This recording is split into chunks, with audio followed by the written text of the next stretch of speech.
24 hours a day, 7 days a week. Radio Samoa streaming live on www.radiosamoa.co.nz.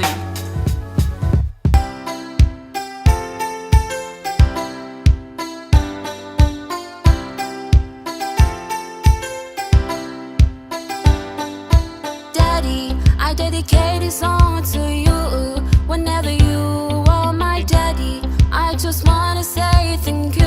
I sing this song for you, Daddy.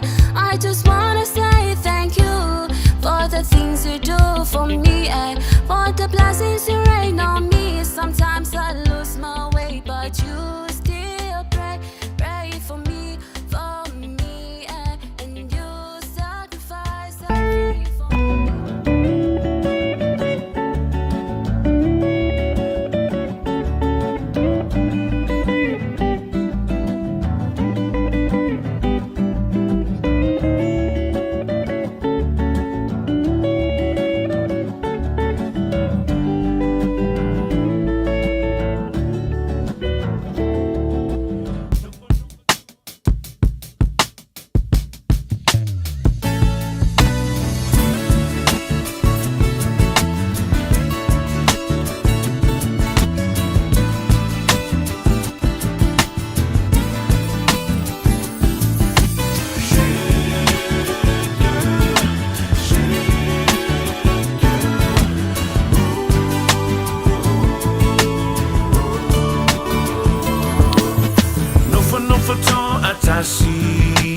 Ile malu afi Hangi mali mele matangi Fa asolo lo uma fofau A osifunga la au Fa amali e na Lo utu ina nau Mo nga uale mautinoa A oai e sana ingoa Tinea se ifa alimai Walalele o ileva ai Via toi te patasi atu ya oe Me ete tali mai I oe Tinea se ifa tali mai Walalele o ileva ai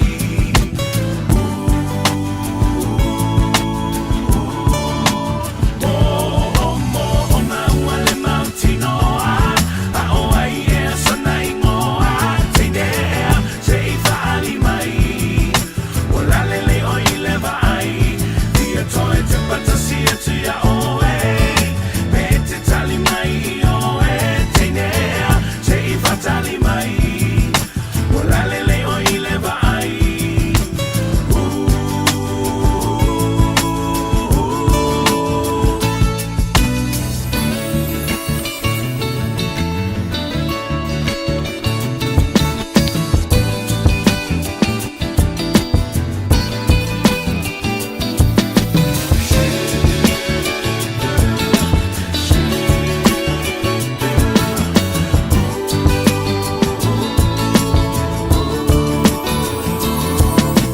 No foto atasi Ile malu afi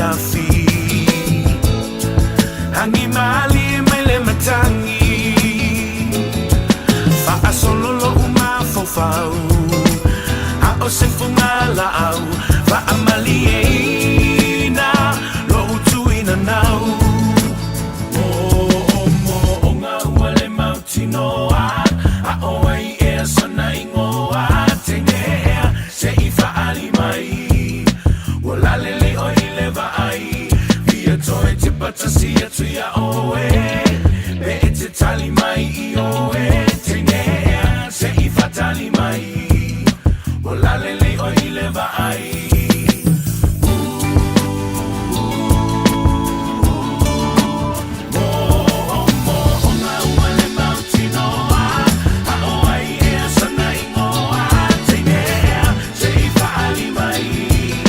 Walalele o ileva ai Via toi te patasi atu ya oe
Ivokulu Amo. Radio Samoa. Kasilima Ivokulu Amo.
Yo, Samo Naku,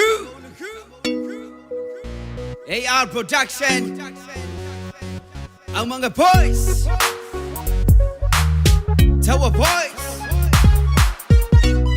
Isiva Man, hey, so.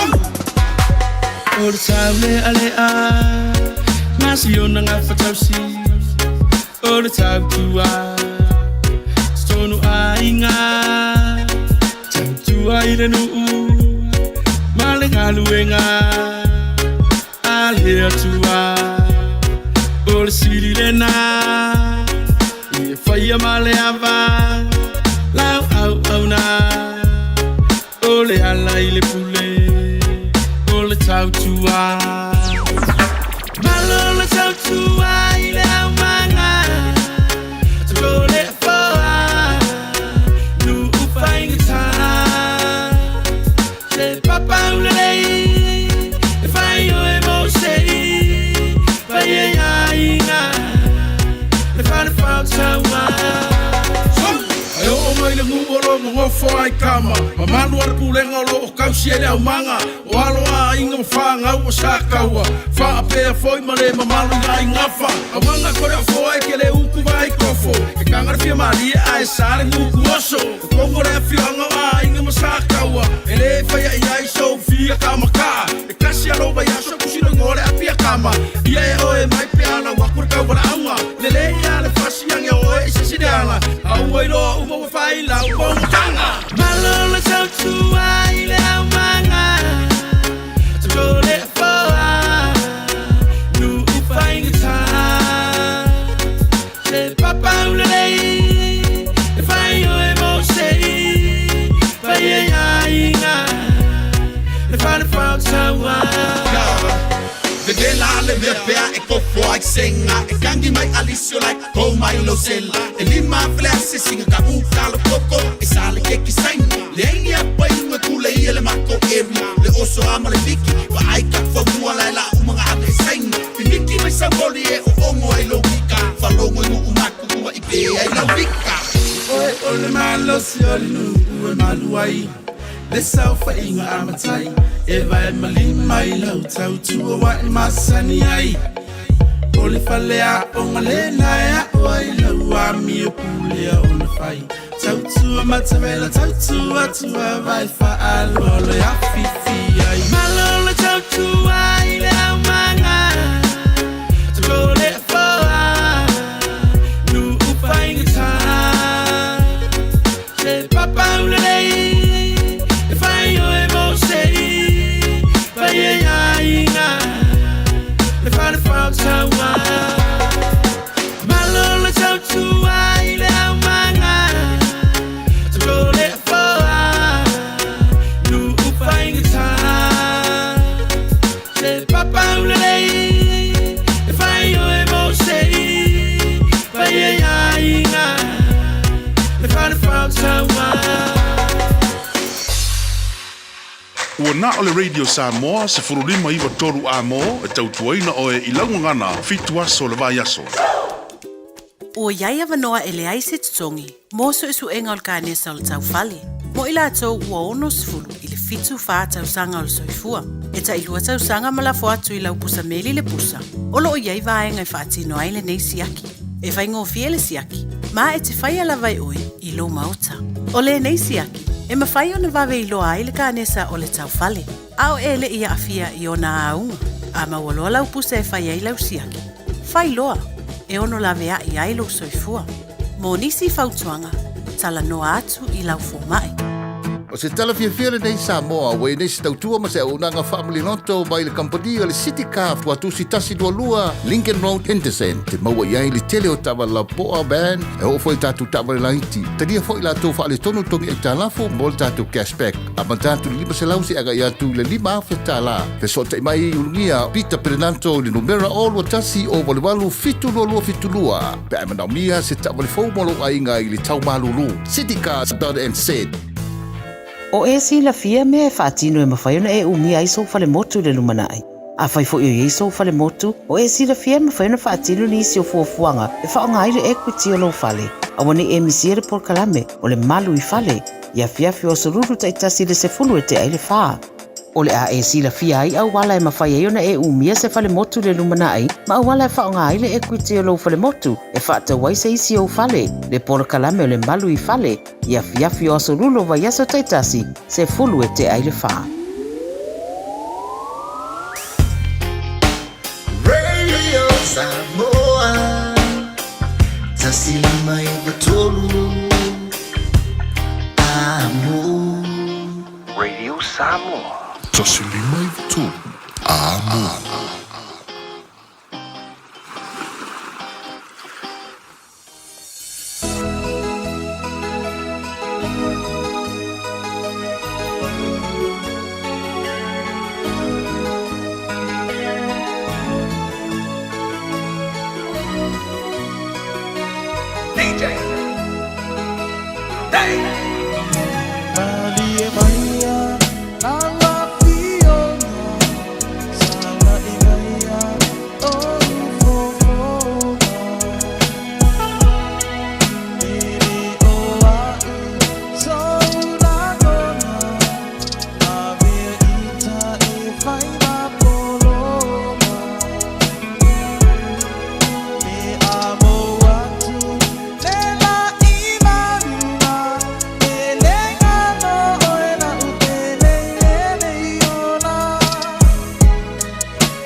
soli. Iro. Olea. Ai o me fia le vai ngana le soli. Ea. Ai koe ni me uku. Fio voi mea ni kau fai e kungi mea soli. Ea. Ea mi o hona le ka kousi. Fai o kapong la koe. Ia o masa ia ia la kou ia kau paia. Ai fai beta ko. A e maunga, i fo vanu, kama fai nga mangu mangu. E o langa, e mali e, sole e le fai ngofie. Pe a kuilunga, ai koso o e ilalo.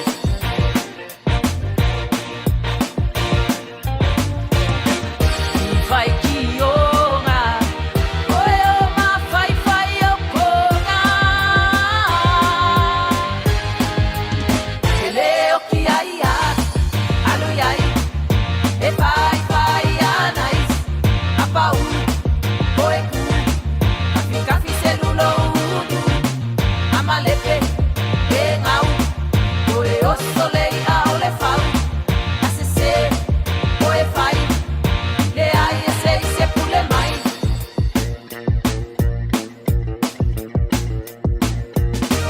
Aua lava, o pole fua, i le pola e mo kuikua. Paula va o le vai vai, aua ua la ko le mawhai. Whākulo kuinga, ma kalo lo ulima. O alava ka lengi, se kau mawhai e vai ila. Ke leo ki ai a, alu iai, e fai anai, a pau, oe ku, kapi celulo ulu, a malepe, pe ngau, oe o solei a ole fau, a se, oe fai, le ai e se pule mai. Ke popole ile au ko fale anga. Awao le ko masangi la vale lo ko le anga. Ai longa fo ye fai o sanga ma umanga. Si o i vale ko si fi fo yo la wasa. So se me fau lava, e fai ngā kare a makanga, se olu i kau meanga.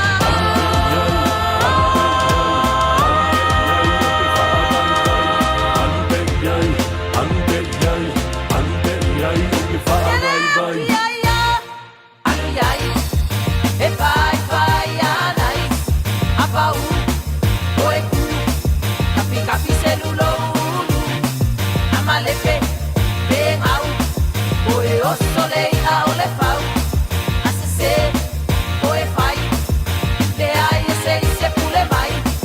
Alu iai, e fai anai, a pau, oe ku, kapi celulo ulu, a malepe, pe ngau, oe o solei a ole fau, a se, oe fai, le ai e se pule mai.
Uhu, Usi mai alau whaafafonga. Telefon mai Samoa ia sa taitasi. Ua au mai mo oe ona o le langolango mai a le talofa voucher. Whatalofo lo tātou utunu ua tātou whelo ai foi o wale whaapoponga le tautua masani ia usi mai alau whaafonga. O Samoa le tasi o tunu o le Pasifika ua whea i le awhia singa a le whailau tusi au malo o whatasi le sunga Antonio Guterres le ua wha moe toru aso le Asia Singa e amata i le solulu o le vai o nei. O le a whailo i atu le whailo tusi au i le teitai o le tātu malo le fionga le tema i taipa le mia. O le a ia sia fio anga na siri o na onga a fianga mai le ngalu lolo po le tsunami a se tema o le tausanga i luafe maleiva. Le o le a moli mawina i Antonio Guterres le toe whale le o ia fio anga i le tuana i ai o lea mala whale na tura. Stasi o vaenga le nasi singa o le awa i lea i le sauninga o le atu ina aloa i atu ai le maota i tuana i mato mo fanga uma i ai nisi o nanga malo o whatasi i Samoa le One UN House o se aseta po se meto tino a le malo o Samoa. Stasi o vaenga ta ua le nasi singa o le mori mawina leo le malo si ai o tu manga nu o le tatu tino e peona wha mautu le ngāle lue whatasi o nu mafio anga i le langolongo ina o por kalame o suinga te tele o le tau. O le tausanga e luafes fufa, na urua i afe ai Samoa e se whailau tusi au o malo o whatasi, o ia lea o Ban Ki-moon, a usuia do tātu tunu le nā tausanga, le fono a malo la iti te watia e le rolangi, po le Small Island Developing States Conference. I le ono tausanga u savalia talu na wha mautu le fisoswani le malo seina, i le fukusia ai o le no fuanga moa o onga o tomai wha leo leo, le Police Academy, o le asunga fua le vaso ne ina tau au alua i atua i le malo Samoa lea fisoswani, ina ua maea ona fukusia. Se vaenga o le whanua tele le malo Samoa sa iei le whale pui tāwha ingata, lea ua ave e sea masi iti atu i tānu malala, wa fukusia i le no fuanga tu te tonu, o awa onga wha leo leo. Sa ngā luenga $12 miliona lona tau atoa, sa veai le ampasa o saina i lo tātu o tunu, na te tau au atu ki o le no fuanga le te tai o le tātu malo, le fionga le te mai te ipale mia ma le saunoanga au tufo i lea, o le sauninga le te tala ma tau au atuai le malo Samoa, lea no fuanga. O le ne aso ua whairo mai nai se tasi o mtatia. O le ngā duenga whaatasi mana malo saina e peo na moni maurina, i le ne iaki na e sa patino, nona patu peina. Tawala mai so soani al malo seina. Ia papea anai se leni al patu malo. O le proketi o le fausia o se aonga paleo leo sa moa na kamaunia kapineta i le iwa te wai. Le aso skulu o iuni luafi skulu lima. Mai sa patino a isi so enga al malo seina. Ma fa maoni ai le fausia ino ni nga duenga le aso tonu no gen malua ke sfufitu e ala i tau au ina nisi o tusi alo ia ini tusi ina o le sainino al mariana sa patino ina la sorupu no se tema lua sfufatu o le nga duenga sa fufua e amata fausia i le aso tos fulu aperida luafe ko skulu a te tai ana o le whaamai o le kōbiti skulu i basa tau ki ai le a o le sa mino talaro i ai le ngā duenga sa patino ina le aso gospel limo i le wafe gospel lua ma whaamai ai nai i le aso tausu o iu o tausu e ui tūlanga e peo le whaatua i ai le whangaso longo le nei ati nai e ave ai maro ya la tu uma sa na pati el ninga no te o mafu ai ni tato to no mai ni ya so te ni e sa luna fa no ni ai nai tu mina wa ya tu ni no fu ni tanga do no le leo pat pi pui mal te fu il nei lo te ni e ya o fa i sui o le maro sa mo mo na tanga tan fa te ai le maro seina mo le patau nuino le fa mo mo sa mo le ia o le pausia le o se no fuanga i tonu sa mo Mo le au ina o to mai ma le whaakatoa. E wale whaamalusia o tuna kumi. Mai kusalo na tau a whae ma le tolu skulu tolu miliona. E momoli whaatai e di kune ni a Mr. Wang Hai, mai company Ashanti Construction Engineering Group. Mo le ngā ruenga mai a e a maua maua ma le lei whaatinoina. E momoli fo i le whaamalo ma le whaatai i le company Shanghai Architecture Engineering Limited. Ia mo le lato fo i sao. I le tusina o ata. Ma le fuafuaina o ni ngā ruenga. E fia whaamawina le ngā whaatai. I sao am tanga ruenga le malo ma ofisa uma. Sa ngā lua whaatasi mana mtanga ruenga o leo pui ma le toi protein. Ina ia mwhai ai na whaamara eina ni ngā ruenga. O le whaamoemoe ina ia whaawa o kea o le whaatuku la ia. Whaamuni ana. Mo malo e lua. E ala i whainga whaanga whao malo. O le ave foi nei a unha manofuanga tu ina tu ai ave noa. Mo tupulanga uma sa mo le au whare atu i ai. E sa iri ai o la tolu mana i ala i tu mai tau i whaamaru sino tu la funu. O le amatua o ngā tele foi nei a unha mo i la tau o lo whatinuina. Au au nanga tau leo leo ma whakipui. O loo mana mia ni whaaledea. Ma le sitia o to mai ma o onga. I le tutau tu la fono ma le tausia o le mawhifire. O le aso.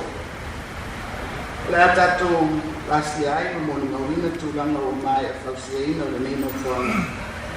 E au fi ai po tu ofisa o tu a onga me fuanga mo ta mustanga.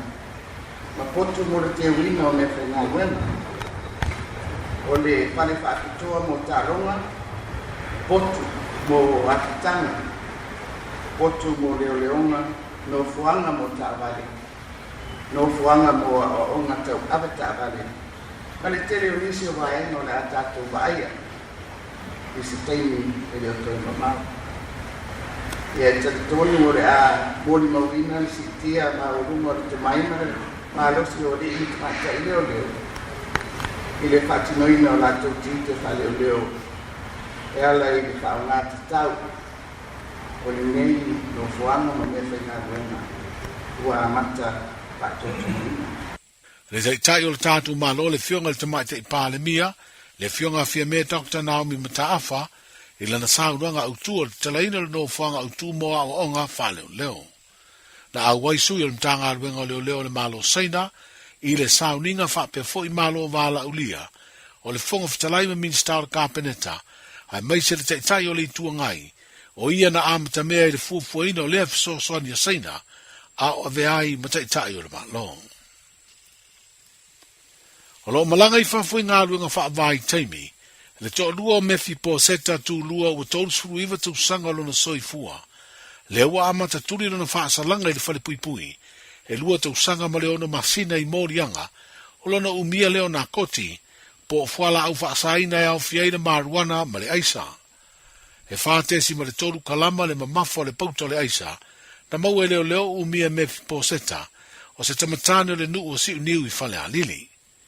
Na maua fo ia leo le latu sa ilinga umia le umolia. Le fast food fitu la le la ufa saino le maruana. Lua sikaleti ta ai le maruana. Ma le fast la uvalu se furu fatu le la ufa saina. Na maua fo ia umia ni paipa e feso tai. Lona fa ngaina le aisa. Fa pelo na umia ni utu tau. E au noa masa pe mita fa tanga mai leo.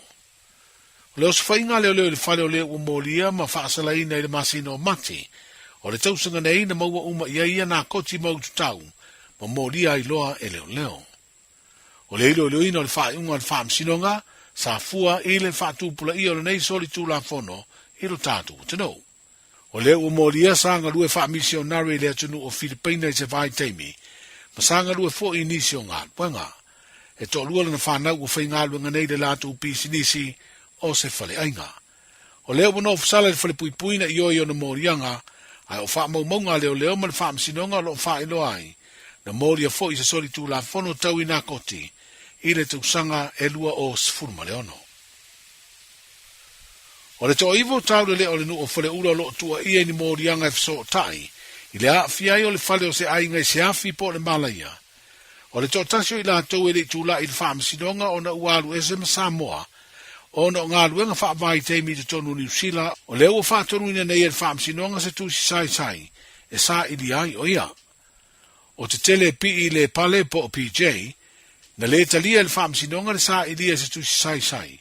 Ina o tālo sanga mua mualo o ia leo, o no le teimi leo lo whairo i whaamaunga le tui nātu i le whaamasinonga, e le i whaia leo se tusi e samani ai te tele, e o atu i lumo le whaamasinonga. Ai no to e vala au morianga o ia ali e to iwa le amatanga le vaya sonei. Na whailo ai le fionga le whaamsino, le fionga fpula i Ampero Saroma, o leo o mawatu whaamaunga leo wa umo le tu inatu, le tusi samania mo le tau le lea, walu e senei ma le tino. E to ono tau le lea mai se ai ngai tasi o lo moria lava de neima tau butau whaamsinonga, o whaamautu le latu lo ia, mo tu inatu le latu lo ia o Lucy Sio, a latu tali te te. O le isi tō lua o tau le leo lo tu avano i eid whaamsinonga sa edi ni ala lo ia, e tu lai mo i la ua mai te tau no o atu, i le isi vā launga ua maua ni ala lo ia. O to e wha iloa unasa iuni sa ponu, le lo ia lo tu lai mo le tamaitai o papali i sia fi keo, leo lo mo li eni soli tu la fono se ono e au fi ai le mo rianga, o le fasio di tangata wha moe moina, wa wha awa upeo na te te ele o lo mo lia ma ua to e tāro sangai, e te tala i tua ni ai inga.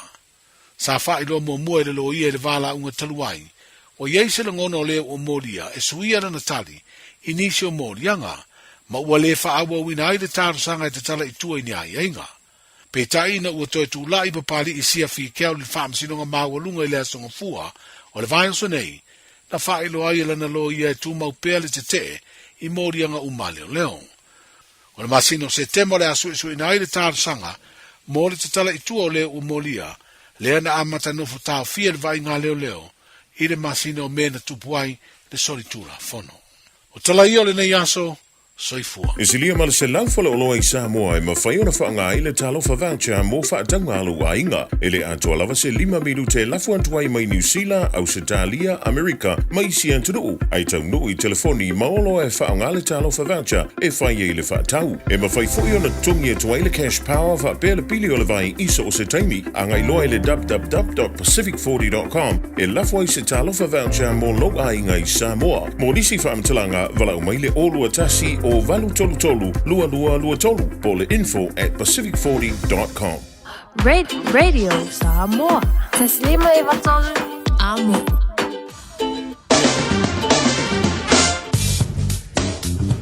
Ya, time we don't want to know se fulu tolu minutu pe tene le tu live fitu now fa fonga tun malu tanto tunu se foi fa poponga I tala vai funua. Ya, ile ngana Samoa wa usaunia matapirina.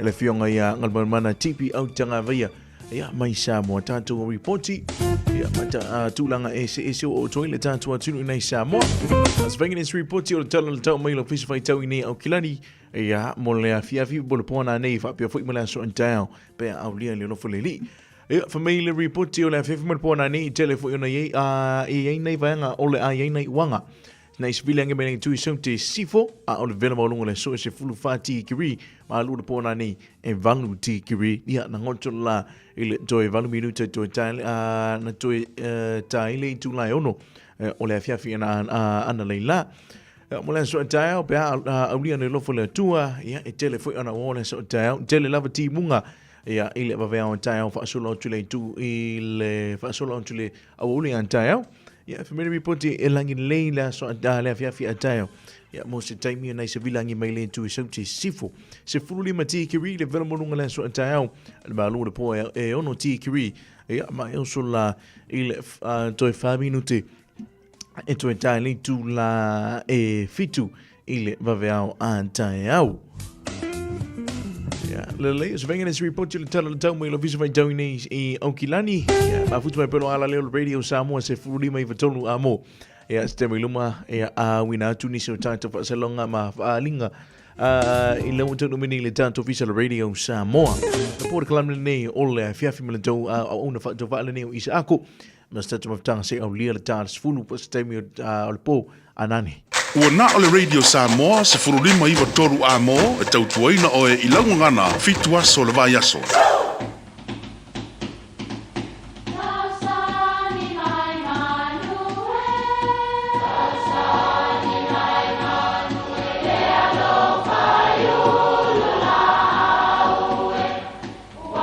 E o whanga manu i ululu o la au, awa e whawhanga i funga o la au. A o le tangata, e whawhanga i upu matala. O le mawhileo o alanga upu mamuanga ngana Samoa maona whaapongai, e a fua ilo na si o mianga. O lona lea sao i le whaatufunganga o le iloa whaale aso, mai le tautua se ia o ina pule. O alanga upu mamuanga ngana, ua lantou mamanuina le tō whamanino a Samoa, mana tua fo'i, e tāo fitau muli le atunu.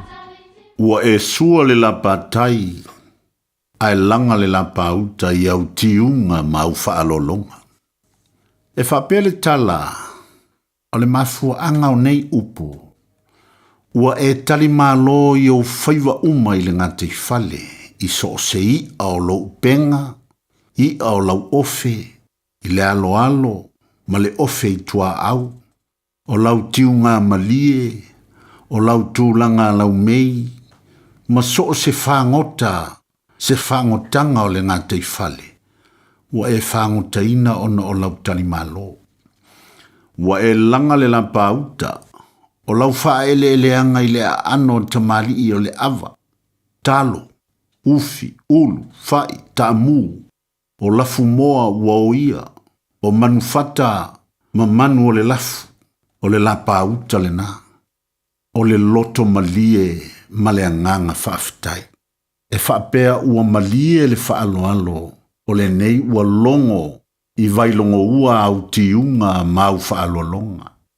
Ua e sua le lampatai, ai langa le lapa auta, whaafitai tele le whaaloalo. Manuia lau whaasausaunga. Ua na o le Radio Samoa se furulima iwa toru a mo e tau tuaina o e ilau ngana fitu aso le vai aso.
te patasi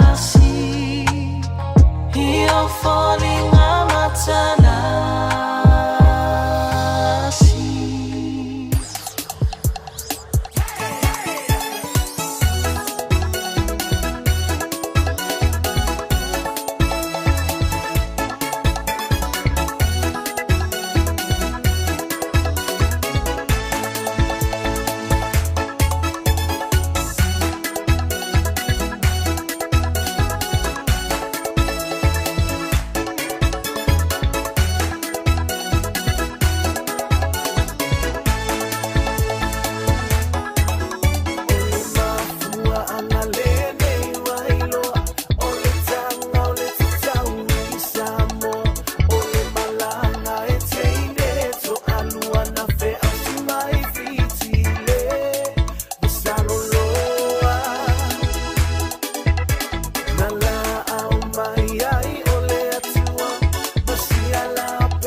ia puni ola umanava.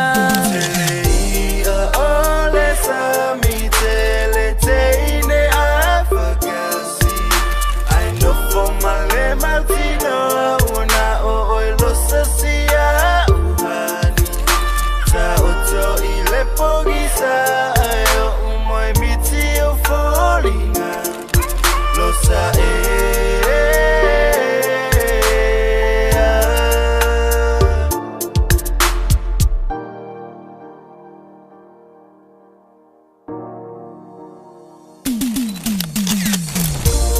Manule babeata usangi matafa fau.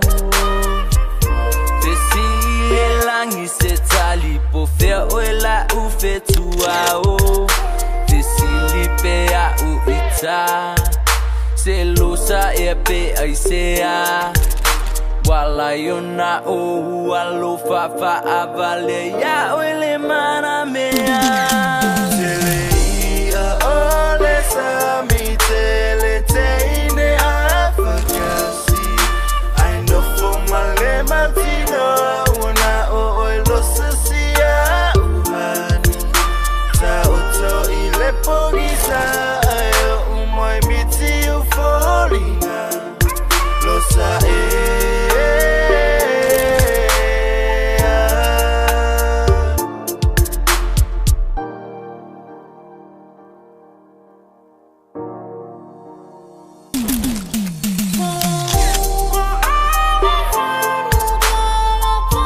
Yoi, se fo malia me lau suia Jesus 685 maar de peso vai ina losa. Yoi. Ina ua loas for maar 4 minutos met en alleen to line fitu Samoa. Ja, afa ina fa to ma futu mai lea wa tato mai dungan lo tato mai nei. Ile transport climb mo fiafi. Ja, alo ala le radio Samoa le si fo Samoa. Se fulu lima iva tolu amo. Ja, pero mas nei le transport climb mo fiafi. Ja, ole a tato se atu ia ile. Tanto fa mnianga fo ia ma fa manatuina fo yo soifua ia o ainga o mai ma sani tolu fitu tasi lima iva tolu fitu tasi lima iva tolu ia le numero 85 so tai mai pete vile mai ia awa fo le fa manatuina ia ma fa mnianga fo ia o sfa na ma soifua ainga o mai ma sani Fa talo vantu ya itato umalava ya au fa tu ama futa le fa tasi milongo ni tato por clamene au ona pa ia le to le ngante lau tina ma tuma tu amalo silu au nga fa pai au me fa na malo so ifua male langi mama ia talo sia ia o lo ia peranga le tu yo lo to so ifua ile nei fu vanga na fiafi fa ile masina malo yo tu sai e taule valuti kiri ono ti kiri po le fulu ti kiri ole savili le mato isavili ya taimi nei la fiafi nei mato I malulu le anga fai so ole famana tuma sani lava isa awone ngalu tatu fala adala matu ya Sara manga lo tunu pe ula ya osina leo ya tina ya Luisa fui maono ayu ioi adala fai ya kisa solfai ya ole to ina oi ole tina ya Amelia fa mona ya fa tano fo ia fui meola ya ole sunga ya sengi ali anetone savusa ya olo mafuta mai na America Samoa no ausala ropati yo olo mafuta fa tasi mai nei ilungu tanto ala leo ya mai nei California ya California ya ina America Samoa matalo tanto lena tolu fitu tasi lima ivitolu tolu fitu tasi lima ivitolu so wala tu tasi tu ipo yeni tanto asfana ini tanto asfana mole so make good times come on let's celebrate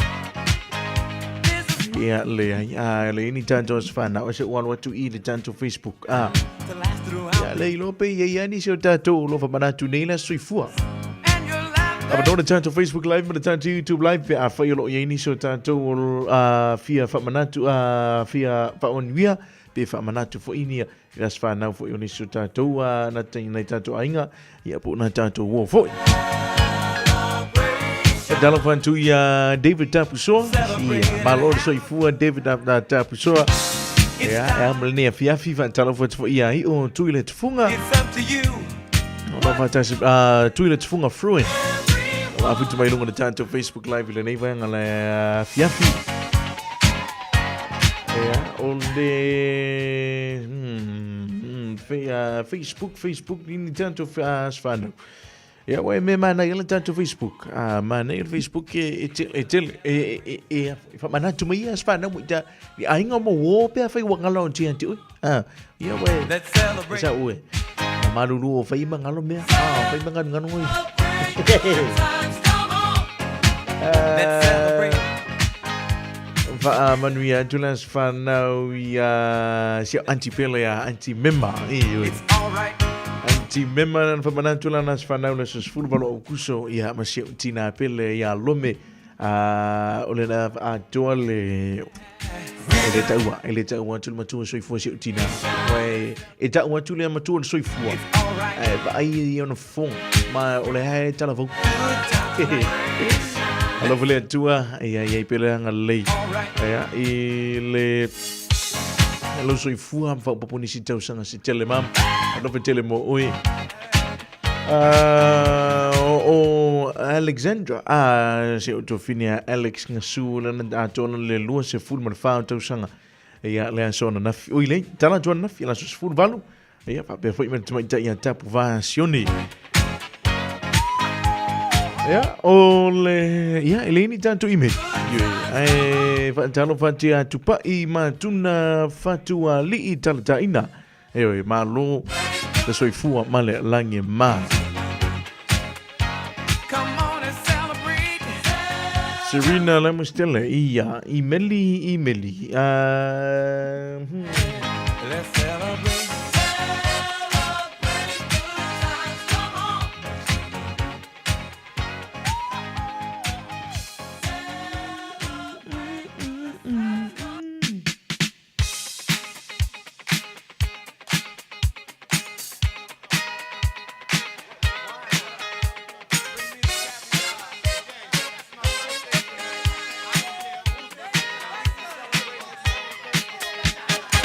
Oh ya lelei yui.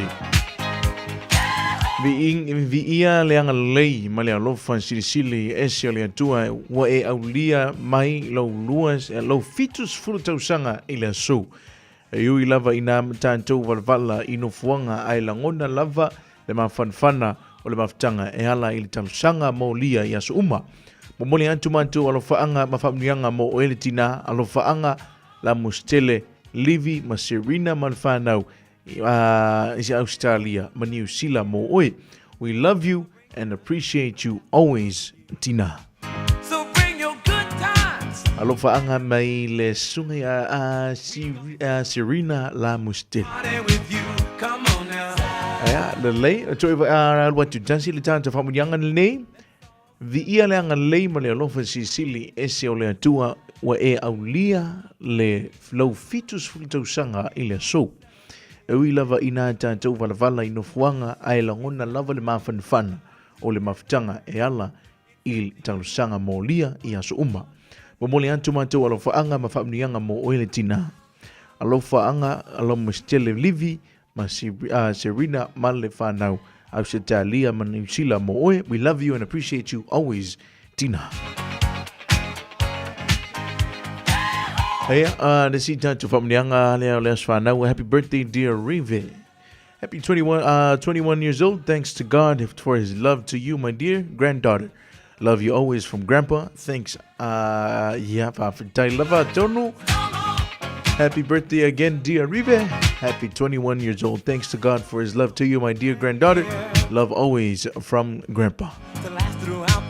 Talava to ya fiu Solomona. Ayoi. Malo fo ilo sai malo le ngalu le nei asunua. Antone le ini so tanto aso fua ro fia manatu. Ya ole fo ini tanto vala au ile nei vai ngala via. Ole tanto se antu I nei tanto fa salong fa pisinisi. Ona tanto fo imela wa fo io fa salonga io fa salonga ma fa linga. Ole wentau no menei le tanto official radio Samoa. Malo soy fua. O le si fufonga Samoa, Radio Samoa, tasilima I vatolu a mo. Se kia Radio Samoa.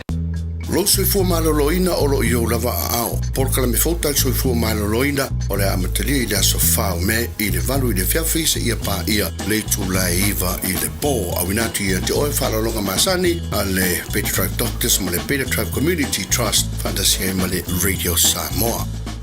Talofa Samoa, o lea ua sauni le tui sa mau Manhattan e whaafiafia tama I do latu waso whaapitoa. Ta pena mai sona la e mo le matu a loa night, le aso whalaile aso tolu se fulo au kuso, na o le fase fulu lima tala le tau. Ta tala le whaitoa ma le a whale lima le afiafi, au mai tama e whaewa le tui sa mau Manhattan a loa night. A o whaafiafia le tui sa mau pen, I le Manhattan Function Center, I le iwa whaatasi ai Dominion Road I Mount Rasco. Monisi whamtalanga, wala au mai lis I le Old Watasi, o iwa tasi, o fitu o valvalu. Old Watasi, o iwa tasi, o fitu o valu valu. 24 hours a day, 7 days a week. Radio Samoa streaming live on www.radiosamoa.co.nz.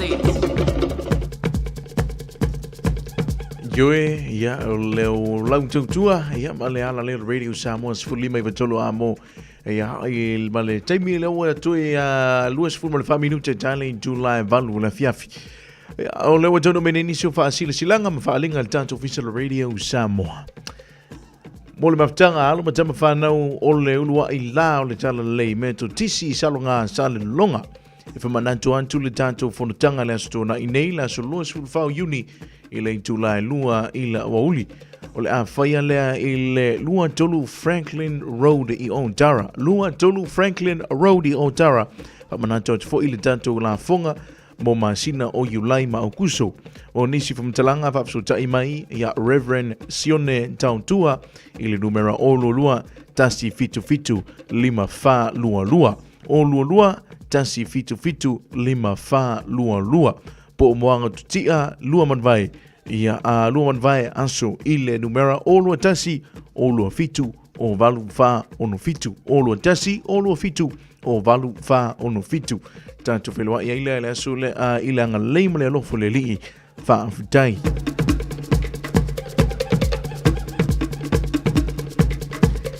Team No Excuse Zumba, talo fa Samoa mana tua le tanto Zumba le Team No Excuse ila aso tofi ona masaniai ile OMAC Otara Music Art Center ile taulanga fa atawa Otara le afo le ono le fiafi.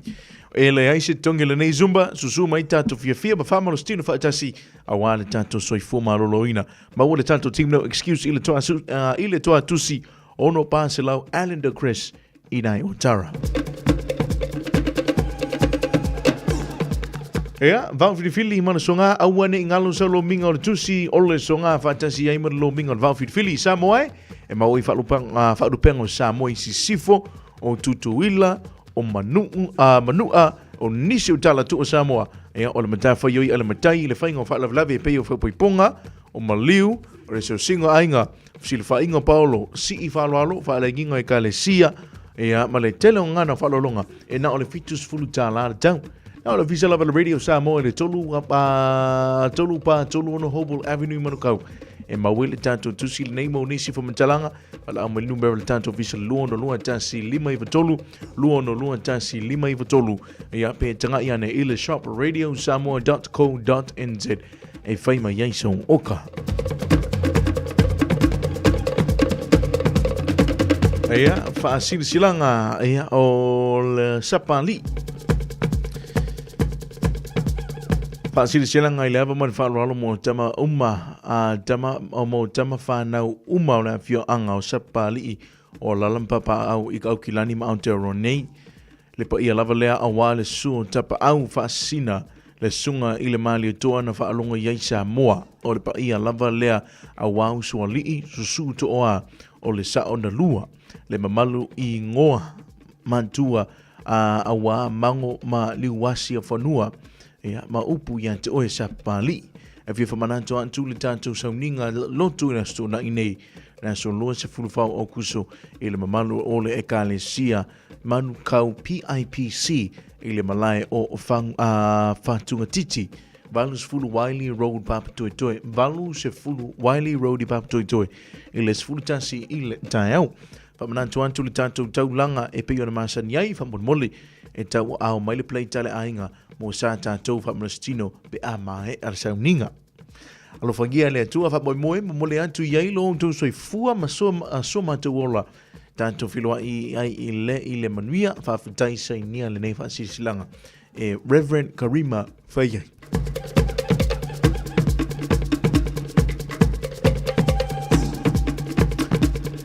Ainga sa inaia pe se fea ma neia ainga whewhani i sa tu ya tua se vai. E le ava ma le whaaloalo i suli uma o le ainga sa inaia pe se fea ma neia ainga whewhani i sa tu ya tua se vai. Mo suli uma o lo a mau, o lo au mau, i so o se tafo New Zealand nei e whaapea. O le a whaia le tātou whailua inga e le asto na i nei, le asto lua se fulu man wha o au kuso lua fe lua wha ila tua tusi tolu B, Wairere Ave, Mount Albert, Senior Citizen Hall, ila a whale se fulu lua ila ruli. Tolu B, Wairere Avenue, Mount Albert, Senior Citizen Hall, ila a whale se fulu lua o le awauli, wha mole, se iutangia mai taimi whaatulanga ina o le tātou hall. Whiloa i le nā ato whaina i le alofa o le tua whaawhitai sai nia le nei whaasirisilanga e le taita i fono male lau. Paolo fo'i mani ngafa o le swafa le asi i nuusa i sa sina. E whaasifo le tau vaa ma le lepa ma le ngā tete. A wā le matanofo le whaasaunga o Samoa i tua wha o Aotearoa nei tu lou na lava. E whaasirisila whaaloalo atu i suli ma feoi Paolo fo'i mani ngafa o le swafa le asi i nuusa i sa sina. Telu ai ona o loo fia maua se whiloa inga ale a fionga i le matua i ale asi vainu pou. Ma le tātou a inga a o iei New Zealand nei. O le ala lea ia wa talo atu ai le pa ia le tātou ainga ina ia tātou au whanga potupoto i lea tu atusi lua iva Kirkbride Road, Mangere, South Auckland i le itulai lua i le fiafi i le sto na i le sulos fulfau au kuso tali tonu o le a tātou maua se whiloa inga fia i le asu mole manatua mai sina taitai au wā se whamlastino mo le nā fiafi whaatang ia a wā se mea lofa mo le malanga whapso tai di telefoni o lua tasi o lua iva lua tasi lua valvalu ia po le o lua tasi lua wha lima wha ono lua whaptai sai nia le ne wha silanga e le ia e nu au langa le asi se mo tafa ma le asi vitale fa atonu. Free community event o le awhaia se community event o a whaingoina o le Breaking Bread i le East Tamaki Hall i le lua se lau wha East Tamaki Road i Otara i le astona i neila su lua se fulu whau au kuso a matar por klame ma le awhara lima le fiafi ia e o i le tā le awhara iwa i le pō maua fua tau mafa musika atoa ai ma unanga e pei o le Moana Connect Beta Drive Health unanga tau loia bowel screening ia maisi mo nisi wamtalanga i meliane info at breakingbreadproject.org.com. Ia, ma le tātou whaasisilang mulimuli nei tina, ma le whanau, o le ase tonu, o le ase tonu ma se tapedanga le sautama. Po e mai se video lonta ma a o whamatala sana tala ma lia po se poka, ia po nisi tala o se pepelo to ina, i le tau vanga la sautama, ia o whaingoa ina o le dad jokes, ia awa nei, ia awa nei ova ma le 2 minute le umi, on tuulea ilunga le penga te whailangi le radiosamoa.co.nz o le video e tele ana reactions i lunga Facebook o le amana malo I se whailonga matango fie o umano tāpere ina. Ia o le tanto, e whaangata na lafo mai tanto videos I le aso luas fulu iwa o kuso le stofi vai aso fau I le iwa tai au. Ia ona whaamalau lea pe whailonga atu ia tato results. Ia po oi fu I le waman malo I le tanto I le afres fulu lua. Ia I le tanto por klame fia mai por klame sunga ia tia. Ya, manuia tele la Santa Mama, il pulenga ma la fenguenga ale Radio Samoa. Taimi luka noanti Samoa leo toe se 5 minute tali tu live van. Ole a tato se antu inisio tato fa siri silanga. Fa salonga fa pisinisi. Ya, nisio na tato fa fianga le nifu ivanga le fiafi. Ya, fa atali tato por clame ole van Filipe ora masani aso lua. Ya, bayang suntai tasi fa tasi bele to fa ya se au to fa ia lo fo. Era sunga tama matua ia vaipua. A mai se pretelanga ia tuipea. Ia tanto por clame van Filipe po na nei. A futu mai pelo ala leo Radio Samoa se 5 I vatolu a mo por clame le nei ole afiafi. Ua na ole Radio Samoa se 5 I vatolu a mo e tautuaina o e ilaungangana fitua so le vai aso.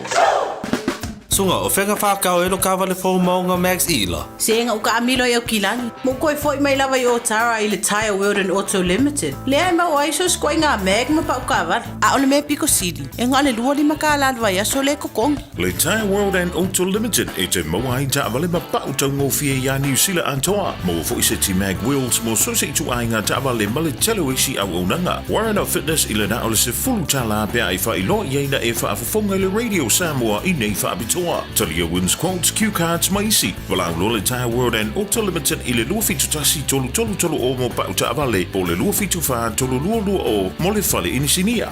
O e si la fia me e whaatino e mawhaiona e umi aiso fale motu le lumanai. A whai fo i eiso fale motu, o e si la fia me whaiona whaatino ni isi o fuafuanga e whaonga aire equity o lo fale. A wane e misiere por kalame o le malu I fale. Ia fiafi o soruru taitasi le se fulu e te aile whaa. O le a e sila fia ai au wala e mawhai e ona e umia se fale motu le lumana ai, ma au wala e whaonga ai le equity o lo fale motu, e whaata wai se isi o fale, le polo kalame o le malu I fale, ia fiafi o asorulo vai aso taitasi, se fulu e te aile wha. Radio Samoa. Taslima I vatolu amo. Pa mai so siva le música lima lunga malalo awale masarsalo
festival música. Lima lunga malalo. Abole masarsalo. All the best in the number ya mato. Top up to a top see right auto. Sister Leo, your boy style in collaboration with that big boy screw. I wanna come on this shit bigger this. Hey, I go I get bomb. I go so many go up a pop.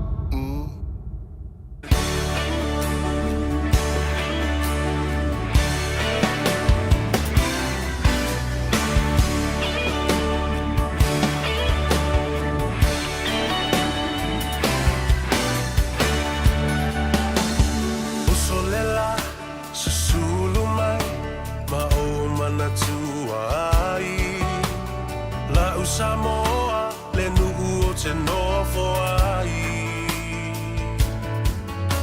Pe wha pe whea na ngalo atu o i lewa ai Samoa o le penina o te fia fia i ai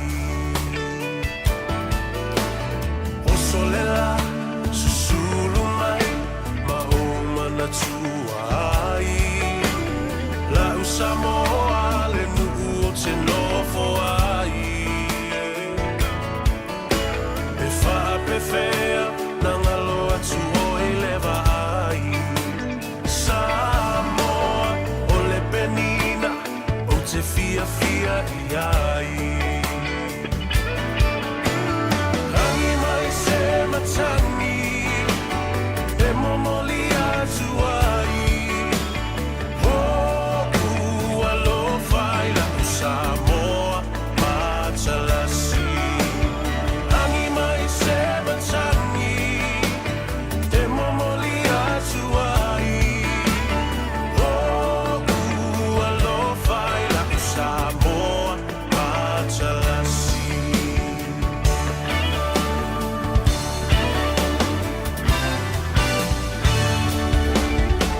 O aolelea fa asolo solo Poia o na paolo Lona sami i la pe asulungia ele masina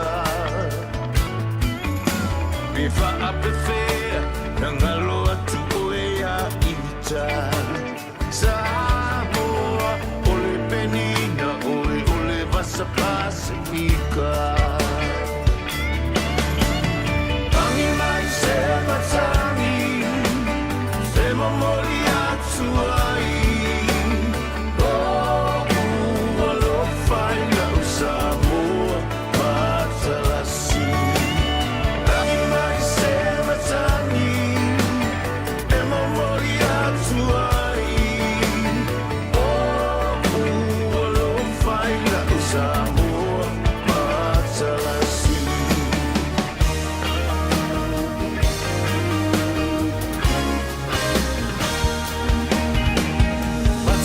Fie, le afi afi, pe asa vali vali Lona la lele, ma folinga e whilanua i Pe wha pe whea, na ngalo atu alo wingoa Samoa, o le penina oe o le vasa loloa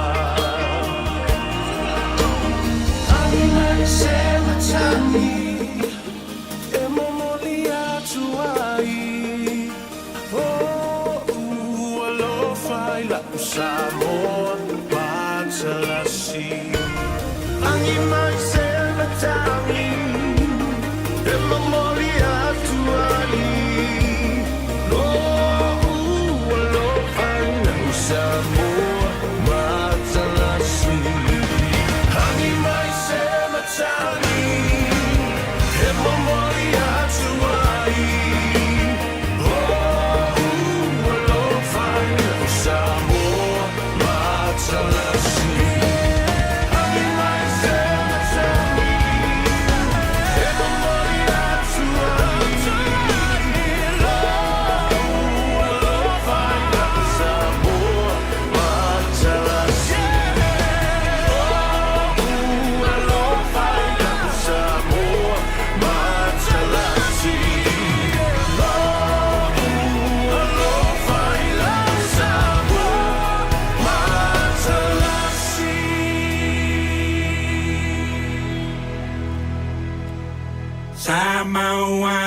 ivao male matua o fa mausili seiuli fa apea fo ile fuayali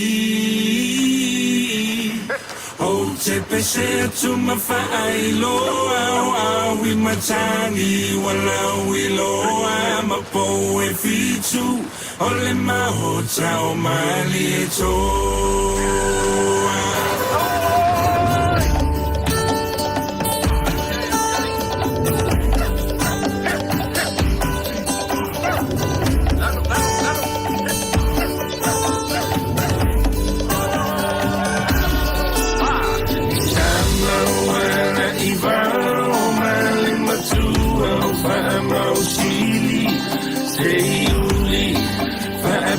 for ile fueli oh te tu mabai loa we matani wala we loa mapo e bitu ole mahota mani to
Woke up this morning, the day's looking fine. 'Cause it's the weekend, I won't sleep and it wastes time. Hey, look out the day thinking of what to do. I might just cruise the beach summer days, let's check out the sight. Yeah. Stop stalling, everybody's calling. Butty, killy, kiki, and even volleyballing. Don't let your words be getting up in your day, creeping up in your way, and having a say. Time's crawling, temperature's getting higher. No time for sleeping, been needing to catch a fire. Get your kicks on, girl, it's time to play. Good times, hold on, don't let it run away. I got the summer just for healing, healing. Doing it for your loving, I revealing, feeling. Give me the moment just to let you know. This the summer just to tell me to go. So let me take a level higher, higher. Spend it with your one heart's desire, desire. This summer love another. Lea su phone wa amata se significa. Hey,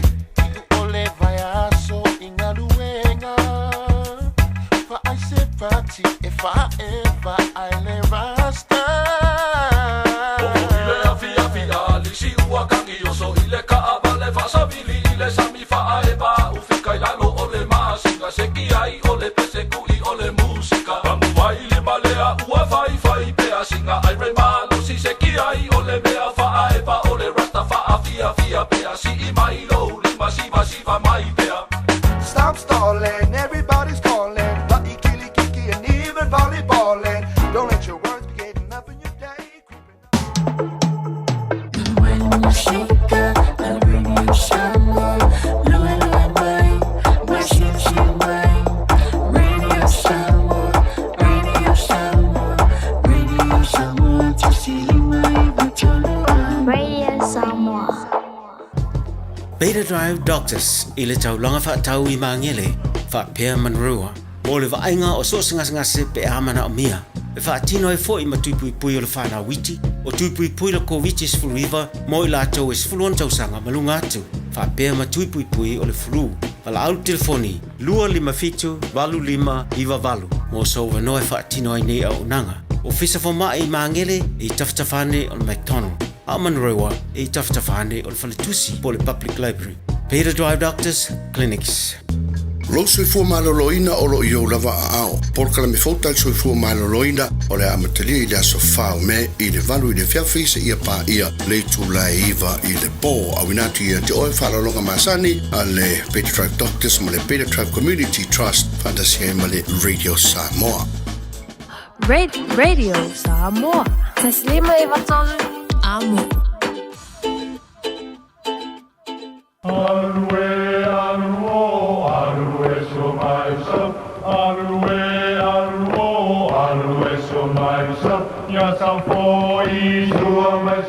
O le tofa mamao ma le utanga o Samoa. O le vao filifili. O le ngasu e whainga tā o nā saina. O le ia I vivia e au ngata. O le fuela velave e le whaingofie lona tala talaina. O le papa mausali ua uma o na mamanuina. O le nei polo kalame a le Radio Samoa ua whaingoina o le vao filifili. O se wha manatu. O se whangufangu o anga nuu maanga I whanua a wale fuanga lalovawa. A o si olo pito vaa le tanto polo kalame le au wha fongae ia mau le to vae a wae tau fi ese le atunu ia manuia lau fa sausaunga I le nei po. Te milunga wanti lawa tolu minuti wa te nei le tu la e valu ia lawa te mai nei le tanto por klame ia o le vau filifili e pei o na masini ia sngofua ia so lua ia I le tanto por klame nei o le afiafi fia le nganga o mause tanto filo inga ia male le tofa ia lo fpo le tofa ia seau ia papia fo imona sunga le tama matua ia vai pua I le nei fo ivanga na fia filunga le tanto por club o le vau filifili Samoa ia o le e mafuta mai le tofa le fpo le tama matua ia vai pua lunga le tanto zoom e fia le nganga o le fio mai le tofa seau I le tanto ofisa nei le tanto studio le Radio Samoa se fulu di mai vatolu mo le nganga fa lo tele lava fa talo fa tu la sunga seau e fa fitai lo fa mo si mai le tanto por klamela fo tu na ilo tu awa fule matalia mo fa voina tanto por klame fa fili Malo le on sai lo talainga ia po lo fionga foi la auri lo talainga tu sa mau malo on sai ne yaso ia le rei tatu to ia ulia bari ni fiafi lo na alofa malo na anga lei ia ba talo fa foi to ina mantua talinga ia lo po ia me se foi to mantua ia vai pua ia malo le so fo manuia ni nei vai le nei a fiafi tatu to mafuta ile lo fo le tua ia le rei so fo manuia mam ko ia vai pua le rei se al malo Alo, sai. Wale pau mai le, ngom tua li ya. Wale pau mai. Le. O fan tua ya. Pui pe au no lo malanga I Samoa. Oh, so. Ta fai mai la vai. Ene fa fonga mai le tunu e. Mawo so tai ni al farvela. O penga to fai langi Samoa lo fai si fa le ton. Ia, ka alo fai. Ia malo ale o sa. Ia le se me o ia o leo ke vai ko sa ungi mai le ta mama tu ai fai tatu lotu nei fiafi ka ko a mata ile si talo. E ai o banga fa ka ko le ala fu o ka ko ke ko la ia la o fo o le a o mai o a pa ku di kai de ku balo ba ia ka ko mai do le pa o ka ko ya mi ere regalo fo Baro. Soy por mungia. Alo sa.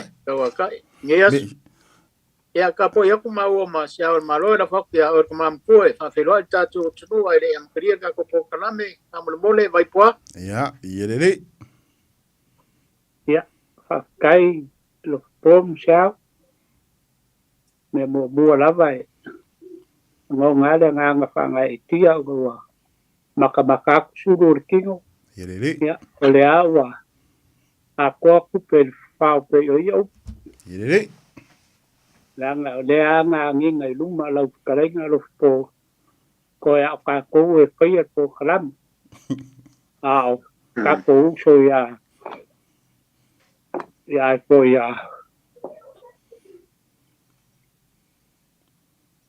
kui pe ya ele mpengo kia langa ka ko uso ko ofi kala lava pe ngai kai po ya a fai foi wale ya mo ma di ya ya de umur faya soledi terus pula ngai kai ya mo dia ku fa kai na fisia ya ode ka ko fa ka si ge po krame pe asa ku mas ko inga lava ya so masi kamu nga ku sa ma ya aleanga kamu pe lava de mesi di balei ya po krame ya Samoa ya o ko pa ia ba ko sa ya ke mangaku waku fakinga ko sala o ko pa ia mai de bau o fa bau de ia se pouco po se babi na ke mo fai mo ko kala inga ko pa ia mo ko sa de na o ko o se lo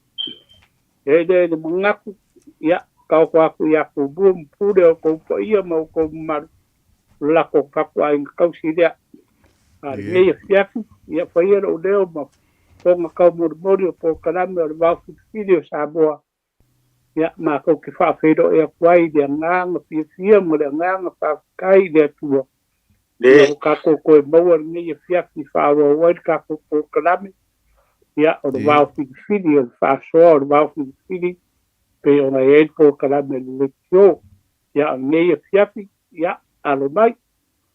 Nau ko kupai au ga le tu o lo fie fa longo mai ya mari im fai la uma per ku ma kau sim sawa malu le kinu ya o ka ko po ka la bele ni fiafi ya mai si fo fa songa ma mai ka ku ku ya ku ba ya alo mai ka ko fa fa ka badi idi ko ya ni ma ko upo ma ko na o pare asa ku ya ba ya le fanga yo inga ka ko kalamin ay le makagofi ya inga ye ska ko sao le wa o fi mo so ya mai spo ya lo fanga wala tu ular bawa ya ngamo la ko nga ya la ma ko ke ma ko kala kala ka ko lo ka ko klab ay wi la ba paso ni ya fa tai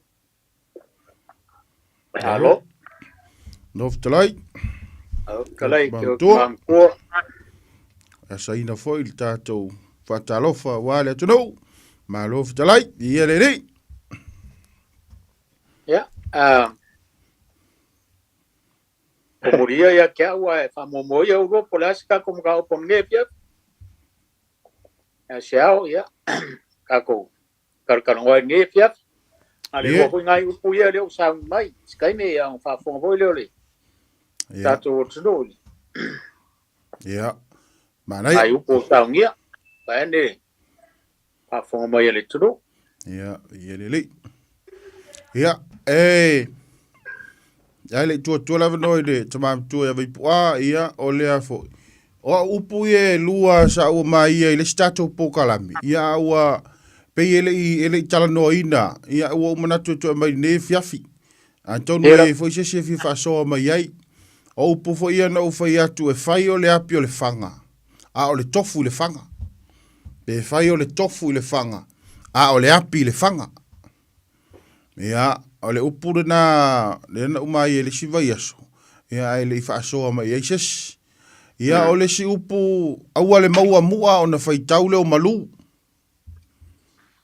aua le maua mua fai tau le o malu ia i lo wava mane fa alo ia upu na nei fiaf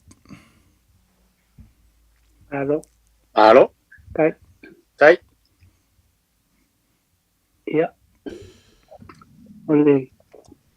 Porque me baixo que ninguém chama ele de filho. Ia. O filho a ngai al filho. Ai sau do mal filho sau Alaska. O filho fa pe mai. Fa mole ka ko program. O le ale vinga o le alanga upu lea. Se mo mori so ka ko sao ia mangwao. Se mo mori mua so ka ko sao ia mangwao. Ia, peole. Mela o fa Maria e do so nga mai ka ke mai lo si dia dia raso ni. Ia la. O mai foi al program ia nga pakulo la ole menga e fitini mai sei fa fonga fole mu ia fa sor ka ko program ke fa mo moli ko sao ia bang bau ia ole ala na upunga ole le ele festidas asi kinga makua le ngo ia kau fonga lupe o makua lo si makua fa me wa mari no po persa para molongo pe lungo le kio aso uma lava o fa ngai upu me pora ko wala kai me fa ngai upu e ko o upu fa pe fa sau mal fa sau ako ia ngo fa ko o le pe o fa ola le ke o le ki o yo ba pe ko a pe ate abu ak fa lo mal ki la ko ia fa sa la ko pising fo ia fa ka ba e alu alua e o lo ngo ia mo ia lo fa sau ma sa mo ala mo king la pa mai la le ka o fu estima pe o longo ke ko unga le upu po pe ai se sa u mo se au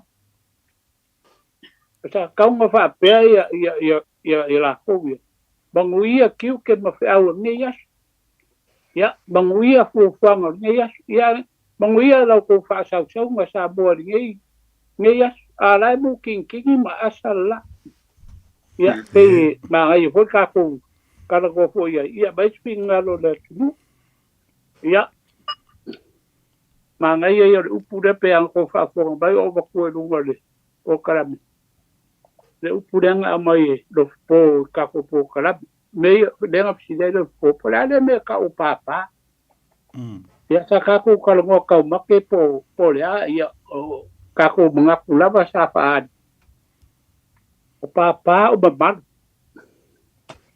ia aka ko fa makala le kele le upu papa falao papa pam papa yuka ia ole papa ka aka ko mai foi la ile skala le nga kenge le mangal le e longa ko ngange ro fanga ya pupola ko mai se ie fe de ngo folonga ngapsi dia ku ya ku por me ama yang ada luar papa nggak papa mal papa mungkin iya oka kole malam po ai do papa mungkin tapi le upu saku ole ale winga ole upu papa ya cha ko mpai cha falo ngai kala ko inga ya so au so o bo lo le story ya ko ni ole mari ne ma ko ia di ka ko fa so le me la bicara se kai bi on fa kala ku de I ke o kako ko e ma kako wawai e mea ma koe le upu pāpā. Ma le ma whaia le upu. Ma le ma ku iei le upu. Ma e ma whae e iei le upu. Ia, peira le ua mau a koa I kongu a le mafu anga le upu. O le ma whai iai. Ma le ma whai. Le la ua ma iaso mi. Wafe mai le mau. O aso ia. I le hei ngia meo ki pāpā ia Samoa. A whae e le makai kuyaku e kau o le fionga. A whae e le makai mari e koa ia mari e koa. O le fionga mari e koa. O le fionga kuya anga, o le fionga kuyaku. E rengi pāpā. A I kongu a kwa mau ai le upu. E pāpā. Ia pēnga ngā wha makongi a kwa pēnga. Ia a mga I upu ngai a makai po e kakongu. Ke wa o upu kako fiafi le pōma. Ma ia sau sao. Ia kako liwele kako kalkal goa whaakai. Aloha tai.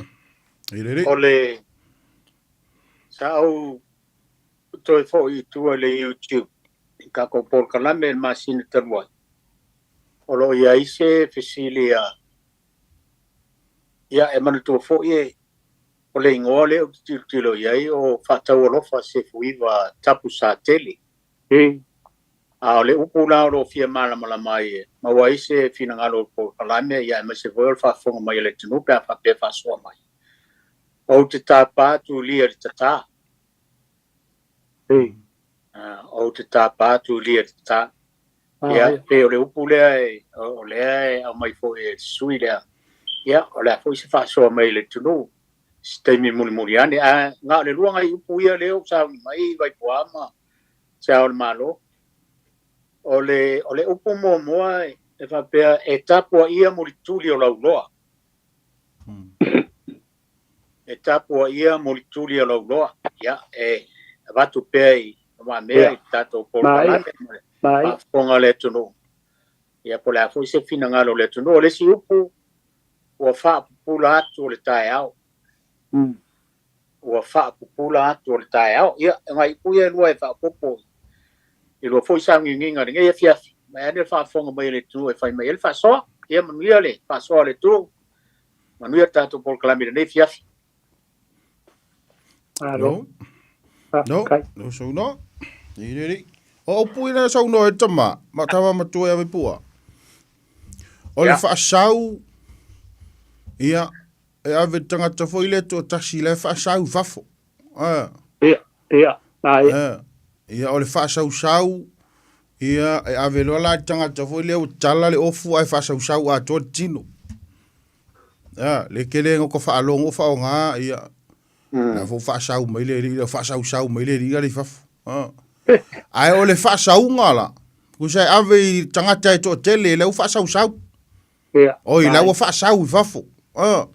E kena nga ave foi lea I tangata I tō tele foi lea ia manuia li tau whaasaunga li wa kawai kulumu ko kele ko ave lo le whaasaunga ai pe o le whaasau e ave tangata I tō tasi o le whaasau ka ngakanga I fafu e le mwhaingo ka whai ako ma ngai le whaasaunga foi ale li le whai mai fafu ia e kele ngo ka whaalonga whaonga whape ngā foi lea I ngana wa so uma tau tala ia so uma Ia, e pei o la usosoni atuna I upu ia na, o le asa upu a mai pua? Tia, mai alo pasua, o le sau le ango mongi alfisi. O le a kongu kai mi whaonga ai upu. Oi, o le a kongu kai mi whaonga ai, oi. Ia, e pei o le pō ai ave ai. Ia wai, ke le nga saunga o le koa aloa ma le lai fo ngale leo uli. Ia, e pei o le pō ai, e tele ina foi. Nga mauare upu lea o le whaasau. La ua oe vai whafoi lumwa la ua kele m whaasau ai. E pe o le pō, o la unga I loa. E le whai ai whina ngalo le tunu. Ai o la unga I loa o le pō. Pe o le ao ia o le savili le I ringia solo ai kākou le.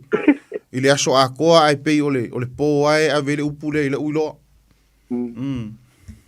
Ia o se sosangi e kunga.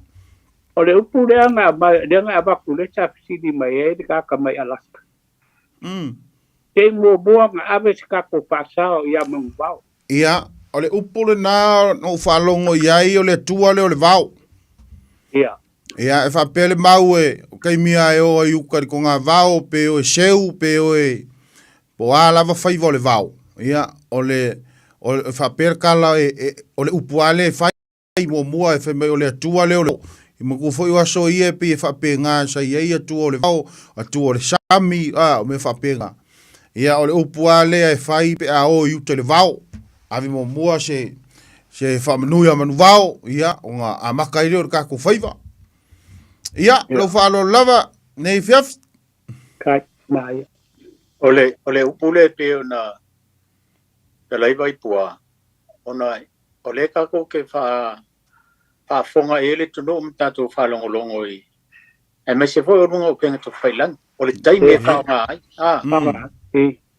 Ole foi vai ne foi al tatu le tio. O sia kai me se ai. Fa le. Pe foi o fa sa longo foi o farcavale. Ele umia o ka falonga ko o fa sa longo. O ka vale ala fai kai au ma pe ia le kuwe.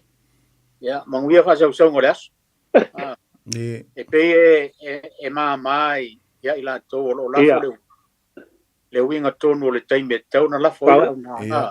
Ya, le vo talai ya sa o malo. O le po ai e felo fa sa songa. Ale tunu le nei fia. Pe oni e ave foi le manga ko foi pe o kele o tamali ima faru polo o le tunu ai mai sa ko ngo malalfa. E pe le indo la tula e of tino. E pe fa sa foi le ko le vela. Le la pe ave ko ele o pura. Manguia fa sa ma le tunu. Ya, ave con una que me caunga de ahí. Ele fa peor mo king o life me fa so ngore. Ya manga ya fo le fa tu ko mana tu fo. Mo le ya. Ya le ba. No. Ole upure ga so ba lo po. Ole upoi de ka malo fa le ali. De ko fa lo ko e. Apoyo. Da fa upu wala upu nga dunga mai ya. Ole o fa pula atu le taiao. Ole si ia male. E kapo ia mo tuli o lo. Ia. Ole upu le ma fu mai de fai vale ole. Ole lo. Lo. Fai mai ole muri kui ole muri de lo pen. E kapo ia la awa ngai masai. Wa amasai. O sao fa ko ia wale si. Pe al foi vanga ngai e matangi le ngu le o piu fale ali. Ngai ia fa ia le va pena ngai e kiu ma fi. E a alu la le fa. O mo ko o le me ka u al ngai ka po ia le el fa. Au ngai ma sai le mu le o le mu kui o le mu ngai e ka u ma ia. Ya e fa boy ala le mongwil fa awangi masa wa abasa lo ya wa e fo le pe o le winga ngal upu ka po ia buri kui o la lo ya da ya se nga mal fa upu ko ka po ia le fa wala e alu pe ma fu mongia ka po ia ki nga mali e pe ya e mai mongwia pe asal fa va le asal misa ya pe o winga ngal Ora si punga fa pula ko kaya. Ya. Ya foi vale ba sang yesko in. Ma ko o foi vai. Foi vale lo. Foi vale ki mari. Foi vale a lo. Ora foi vale mori po. O foi vai e ma sang yen ma ko. Ora la nga o pula o fa pula ko kaya.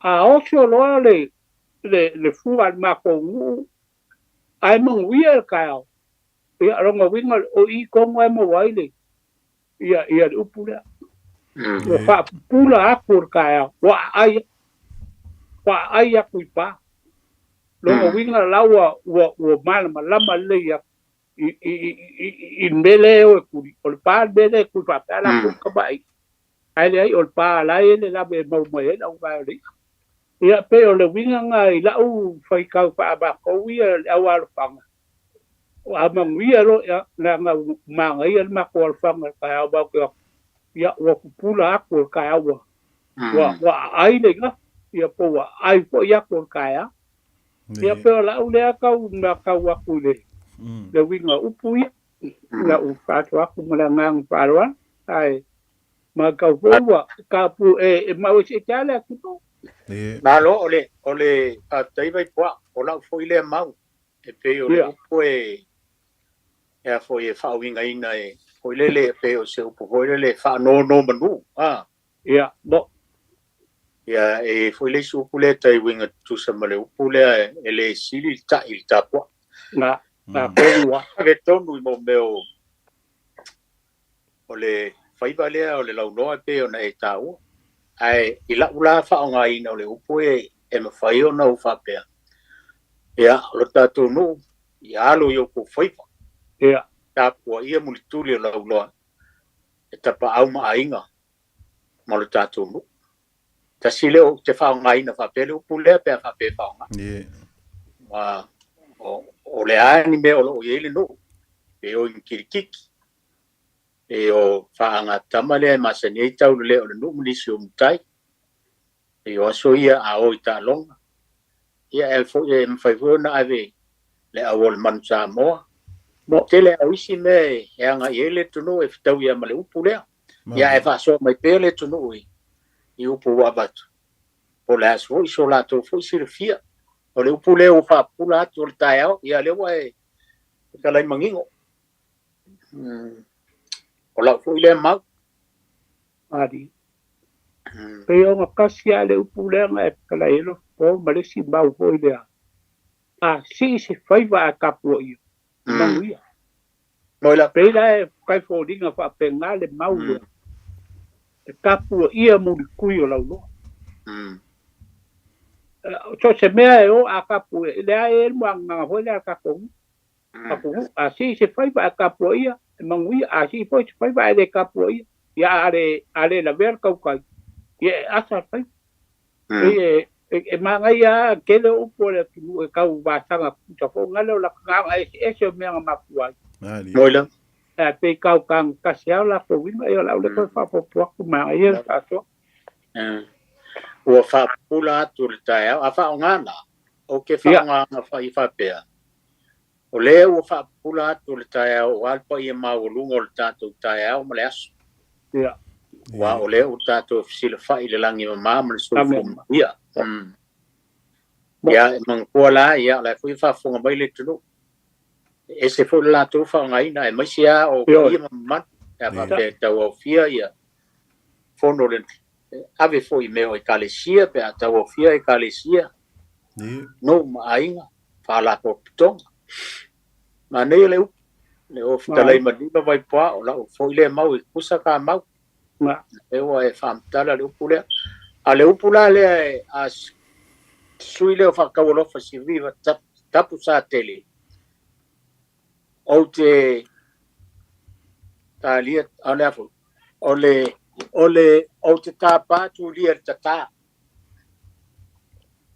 ia ila o maulu po ia o ka kai no ia kudia o kama le o kama Samoa ai mai le maulu ia fa ele va o konga o mai ia o leva nga fia sau kama I Samoa ai le lope fa fem sau ia onga fa ngoi lo le kupu e fia malanga mai le va ia nga malanga mai lo le fa kulo male ku kuria o lo kiu ke la fai o le ai ngofo I de kale digo le va a kupu fa la le va wala fa I o sam ya le masa le digo le va ia ka ko ngama oe ia masa liu ba pa ia au nge kumu le ba I le liu nge ke wale ka u mala ia o fa penga le fa ia fa me a ko fa le li ia e ru kuria wa mai le liu ba ia ka le aku kuria ia le awa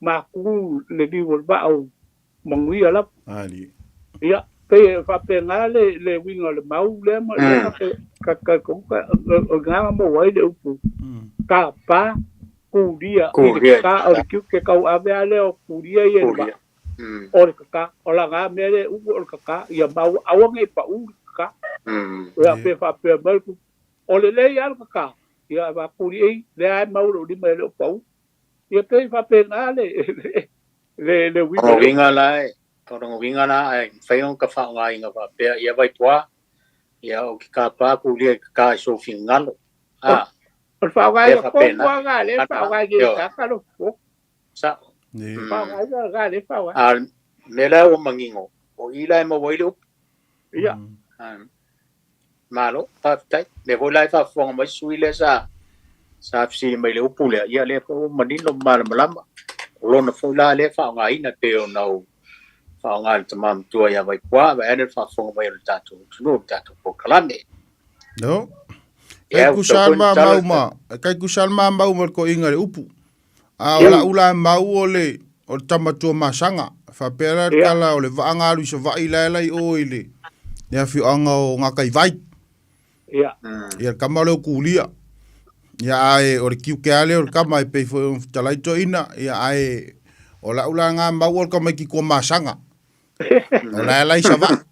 I te mingi i ngā i sale muri anga. Ia, anu ia le pāwhunga anga le tunu o ne fiaf. Ao. Okay. Ke vai a kua ngasu, mari ke leo wala au ia, ke vai kule emo mai o i mo. Ia, ai. Kala bot ka kulai na ne tau. Ia, kuinga kule bango ia. Ia, le wa il wala au. Ia, tato wala au le wa ilunga laina. Telefon jatuh walau. Telefon walau. Ja, dat betekent zo. Ja, maar lor zit van meneer. Het mam tua. Het van meneer mapsua. Oh, dat is goed. Mam tua ja man. Ja, waarom ook wel maar. Maar hier maar ja, maar hoe pap kan je mo.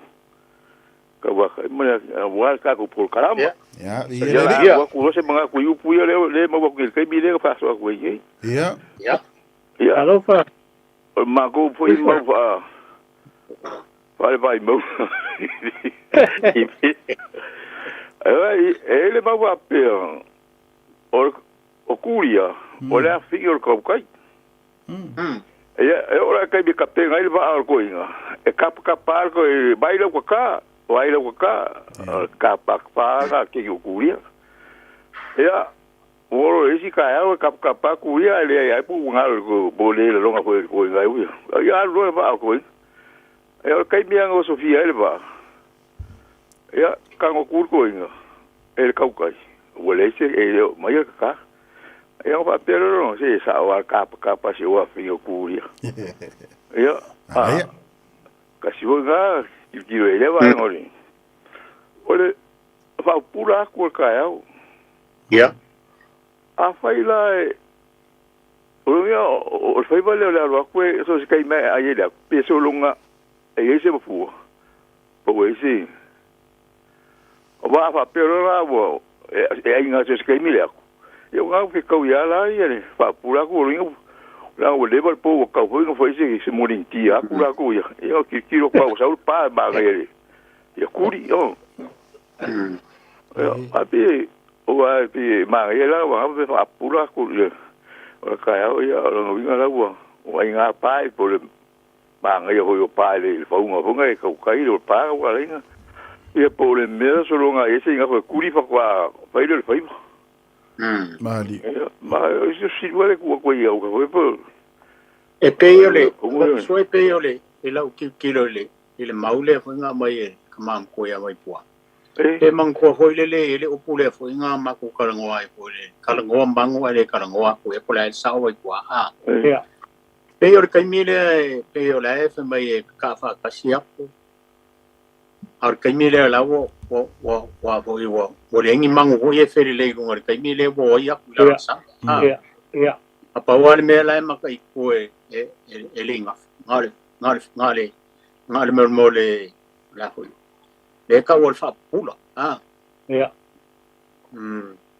inga po sa lawa wa makai ko le nga fo le mele le fa pu a wole wa fo wole ngi mang fo ye fe le lunga wa mang po fo ye e ngo fe le lunga wa ku pe o nga o le nga cha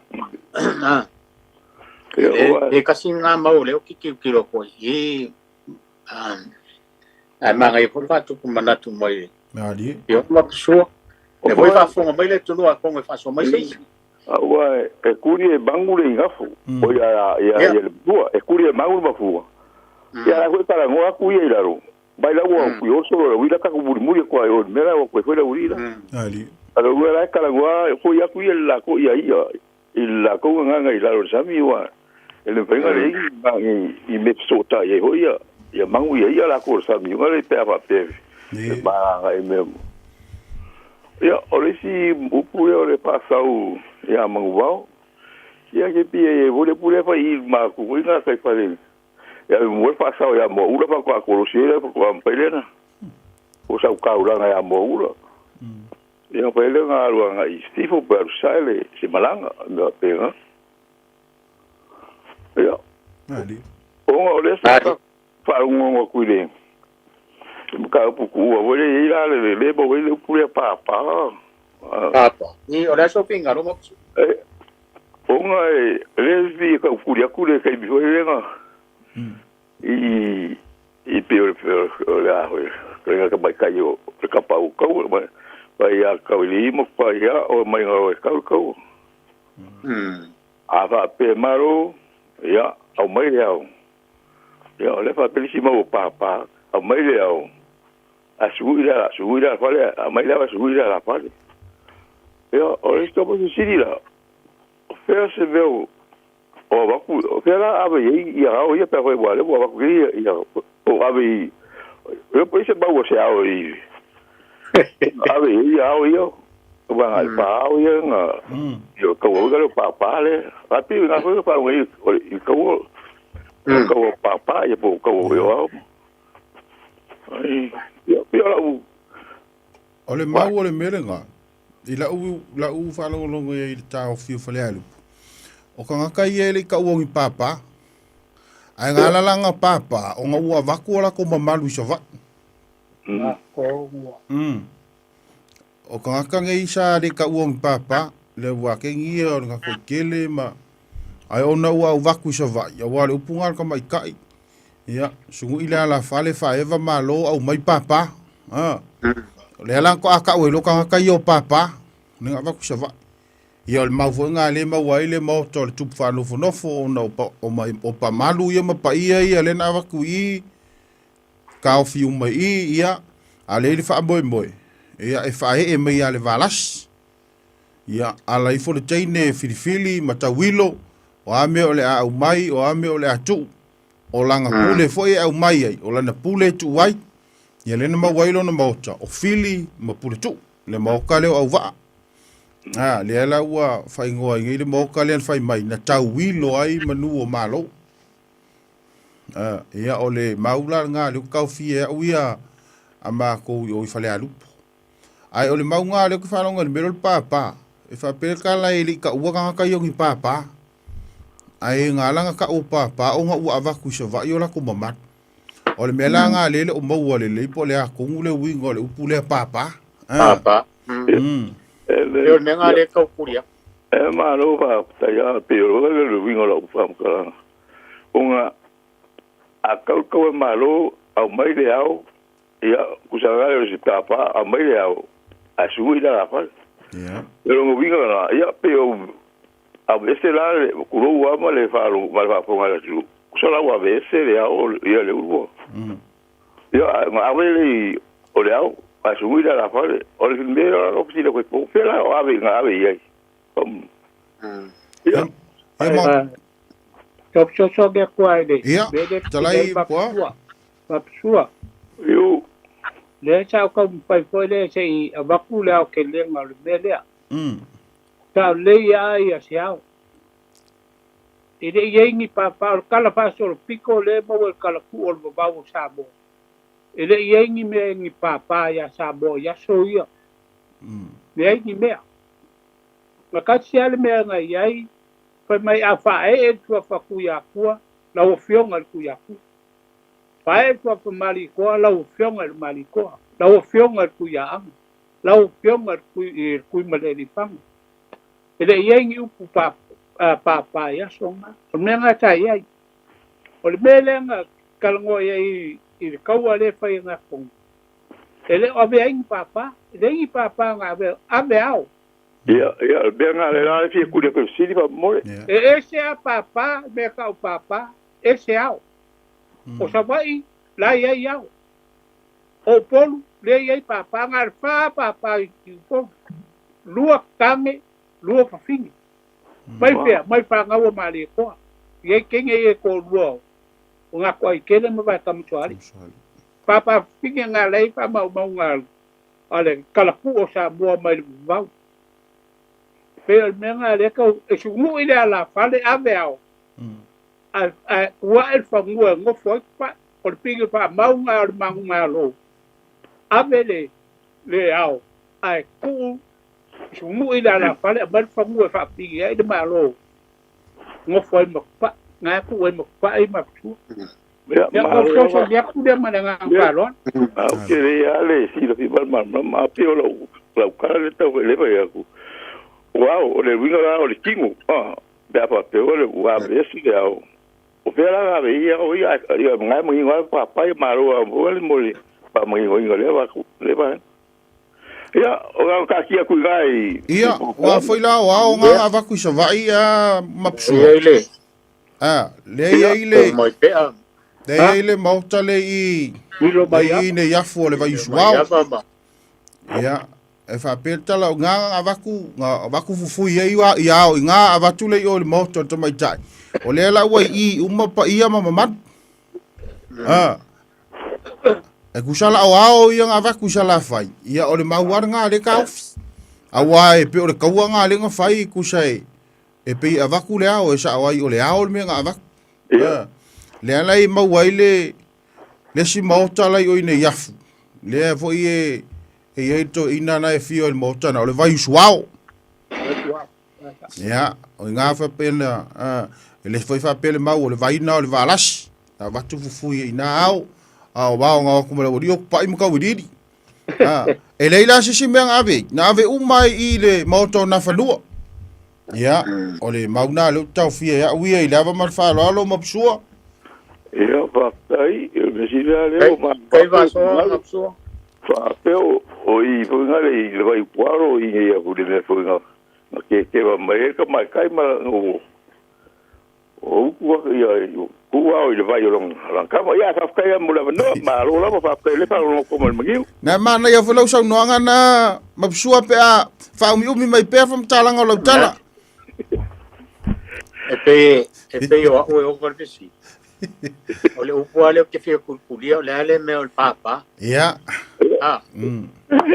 va kuar po ia ese a pe o mangi wa papa ia vai mangi wa ale de ole kulia ku si lo ga ka ko po ka ku an ku ia ola ia ve an ko ve si de kau ma ru mai leo a ku ia sumunda la fa ia le ma bicho que se ga be la que va como está o mai que va lo ngopu ya va tai la va lo mapsua ya va tai lo sao ya le vo ele ska ko valau talo fa tato valau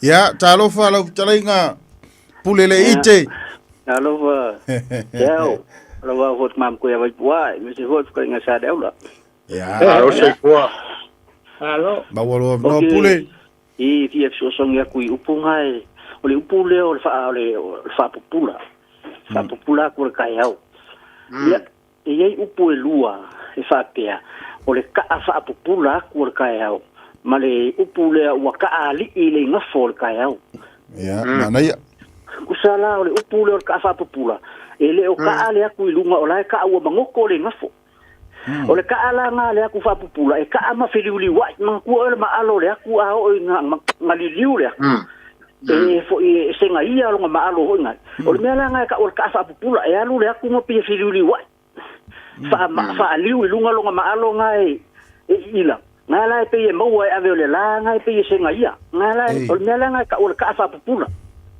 o ka ale nga fo la o mangoko e nga fo ye ma wai ma le upula ka ali wa ka file bule nga fo wale o koi le ko pisi ko wale se fo ise mafua ngai linga ma wale upunga wa ka ali ile nga fo ka ya ngai upunga e lua e ma wa mai mangoko wa mangoko nga fo la ka fa pula wa ka filiuli wa ile nga fo wa emo mai longa ma alo ho nga le mangkua ye fo ifa apea ole fo ole pe nginga ka oko i mo nga udi fai mai a furialo e ka fai le lang le me ole pe nginga le ole fai sua o nga makala fai sua ai mo ai ave le la le pe nginga ngai ko e pe pula ho nga le lungo o ave ole la ya kasi singa puma ngai a la u ye lo ngai le upule o ka fa pula le ngafu wa mangoko le ngafu ai ka ala ai fa li liu lo ma alo nga wa le ami nga le aku e pe ya lu mo fili liwa ma liu lo le lo ma alo nga ma pe mo ai ave le la ngai pe singa ye ma le ka ali i wa ka fili mu le ngafu to ngai upunga ho yo singa fu ya fa so ya e ma se la va ya ku mu e ma ngai fo la ku fa so ya se lu nga ma mo se ko nga la ngonga ye ili nga vai tai pule shau o nga se mangaku nge fia ya mo folia ba mo ngai ngisi ko o fia o ko pe mai lungo pe mo nga lo e lo fa ke la ku mo por kala ma ka ngo fia ya o ma tai lava pule lo fa tele la ula ma ka ma ko ya vai poa ka ko fele lava ya so mo nge fia ya wali lei pule ya pule ya talo fa statu valau ola so si le fia o pule papa Pei au alu ska mo pure. De wele ska ko valau. Talo fa tatu valau. Alo fa la fionga lo fikalenga seu. Ia, ma lo so fo benuia. O ile saudo. Ole ko fa ya ko fa fikai o ole o ngal sili ngo fa koi. Ole wingo ole upu ia kapua imaya se o kom fa ya ko e faz cá com o sal e a mangval. Oh yeah, o tala i veli com ele o Alaska fa mambole no que falo foi mal com o Alaska. Au ngai veli com ele con lua. Ya o pa ia ngala lagi amaka mai Alaska fai Wellington. Era o lo wingo le upu ole vao e mafua ia. Ia, o le mauna leo te taufia. Ia, tailo i finangalo to ina ai fa pe ole tuare na ole vau. O kusala ole winga nga le upunga. Ia, kapua i mai se o konfa ya ku i faska ko sa o ya mang vau. Ia. E fa fe kai le ku ole vau a. Ia. Ia. Ia, o le mauna leo taufia au fa pe a o to ina i tai seu.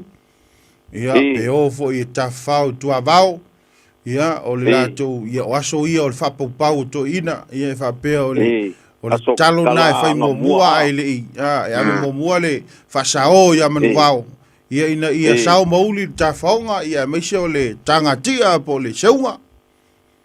O le ala se, e whai fo o le ala se whaamala manga i mea o ngofo i pea whai ngofo ngi ngufonga e pongi,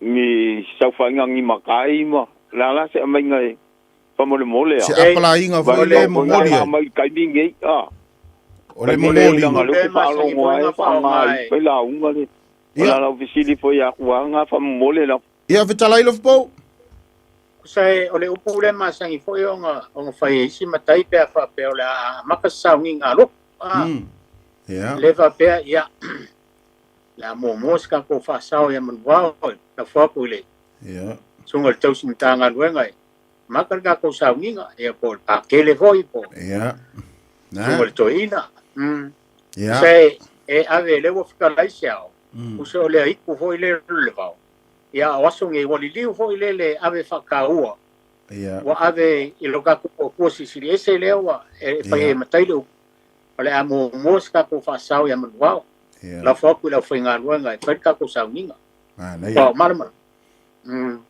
pa wa fa mariana fisili mariana fisili ya o fa mariana la fa kai kele la mole fa malama inga fo se bengo o fia malama ai ya mbodi ya kule kai foi I ko fa ya me se foi o le kamama kua ya vai pua ya manguia le ko por kalame manguia po tai mo sao ai ko le fa ka wainga ya alo fa teleatu a mo ngia maso mangia pa ua ku fa mai ya ko fa se fo ya so foi ya so foi ya ya ma lo sai le wa le stato valau alo ya so foi manuia ai se bo se ora ki a fa bole ya ma wa lo no to ina sau no ia ko le ole upule pa ya fa pe le shibau e alua tu le alo tu ya tu o fa le fondo le ai pa io salvalas ona fa pe le fatili ola me wa soli ba e fondo le ai pa ia ai fa pe va di te lo usau mo le ki ba ava ba papa le o le butia ba le fa pe ba lo fa fa pe ba lo ya fácil se tala ida le ba li o la utara ya o le bela na o le ti fa si fe va tu ai po fa pe la le wi o le be o le papa le la so ba se o le foi le si ba a pe la e meu papa e o lo fa lo tu o ai sa pe ola o le mauna le o te fa lo o le no ta o ia me le o papa sa o le ai fa nga fa penga o le fa nga fa penga ai pe le o mawale winga e sa o wale o le maamal mutia nga luma kala le o mali le fa pe le solo lunga lo kufanga solo lunga le to sua foi le ma to le sua mutia ya ai ole winga la le tau fai to ile sa ili ole winga ole upu papa wa nga kala ngoa la tara le mali ole papa le maamal mutia o papa ga o bela wa le fai mai se le papa ora le o te fa lo go o ia o tale lo la po vele to ole vea sa fo ile o ga lo ya cha fo le ya o la fo fa pe na lo to I bale papa o le bal butia ya o bela la o le o te lo fo ya o te le bar fo ya de do papa te o te lo fo ba te ba fo de va pela e veia la o le teide o agarra ya taule o le teide la ro tu tara leo mali tara leo mali era sua ho vale papa o le balbutia bella o bella la o te lo fo pape o te le lo la te la te fa lo papa o te le la o le di papa te lo vai ga ye lo le o te ai pa wa sia u wa te le se fi fa ya twa la ga o la te le wa vai ai ba lu po kalabe tai mo lu sao o te tua tai lava alo ftia so foi tai fa so e pa ko chau ka fa mam la mai ni ya talai wa wale le sako vala ole upu so se upu sa moa e kasi de upu ai kele ngo wi mele a nga malam lama el tatu ya kele kasi de upu ai kele ngo wi ngai fa nga ya lela e mai ko inga be inga ka nga ruma mare kenge de o ya pupuola non ko ngangi ara ku residi fo e o me nga ba ngal papa mukia mar papa ma ya pa mai roi o sem pa ma di local ya mai lo sai ngoi lo ki ya sai ka ko vai la fa mai ba ko ngoi ki al papa mukia mar papa ma ali ole papa le fo le upule pe mo ba papa falao ya papa pang papa fa yuka ba papa falao fa papa ya ba ka chu ngame papa ya papa fa nga wa el ke le wingo ale papa de ka ku kompai sai de ka mamar awai ese al me ka wow ese me kau o papa. E la papa. E le fa pe e ngiao. Le o le upu ai ave. Wa e papa. Wa e mamat. Pe o le upu le fa me le mau. O sa mo le amakanga. E le ai e me kau ni papa. E le ai a fa e ai fa kuia ko la o fionga kuia ko la o fionga mali ko la o fionga kuia nga la o fionga kui kamotuari. Ele ave i papa nga kan. Ai inga ua ngase ia mari ko i kwala. Mari e bea pa poko poida ai e bea ba puai. O longa kali e kama ngoi ala. Foi mai le mau o kama esel au le nei ko kilo le o mau aba. Pesa ngo fo ruai kenge fa nga fo le aku sa mo. I fa le ali. O le me wo mai ko inga. O nga longo lo le o fa le alu. Mai wo ngase wo kinga inga ko inga longo fa le alu. Longo lo fa le alu ko ku sa mau au kam. O mai wa nga malo ngase leri. O ku ro ka skit mai ko inga. Wa ya ku sa mau au kam ko kinga inga.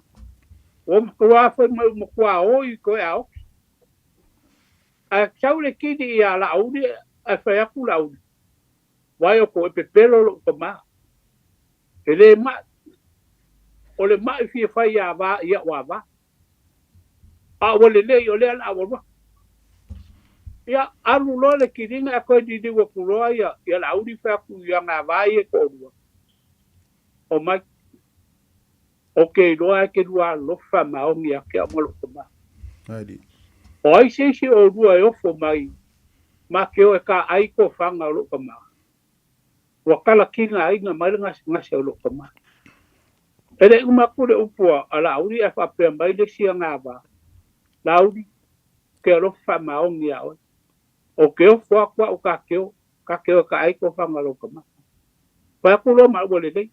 Sa un kao ai fa pea akawa ngai aru le ke ngofo kongo au kafale o le ngofo anga lo kama fa sa nga ile o makala ru mo lo kama o ngai kango le ave esela e lo kama or kala ia kulo sa mo o le pa ba ave esela e lo kama a kango lo ke le ku kon sa lo kama ala wala ko ngofo ba yu lo kama malo milo ngo ia nga o le o kulo lo fai mela ngo folo kengele I karango ngo fangar ko ina malo biro ko ina ai lo biro e la audi le uno ko pa pe mai lo ko oi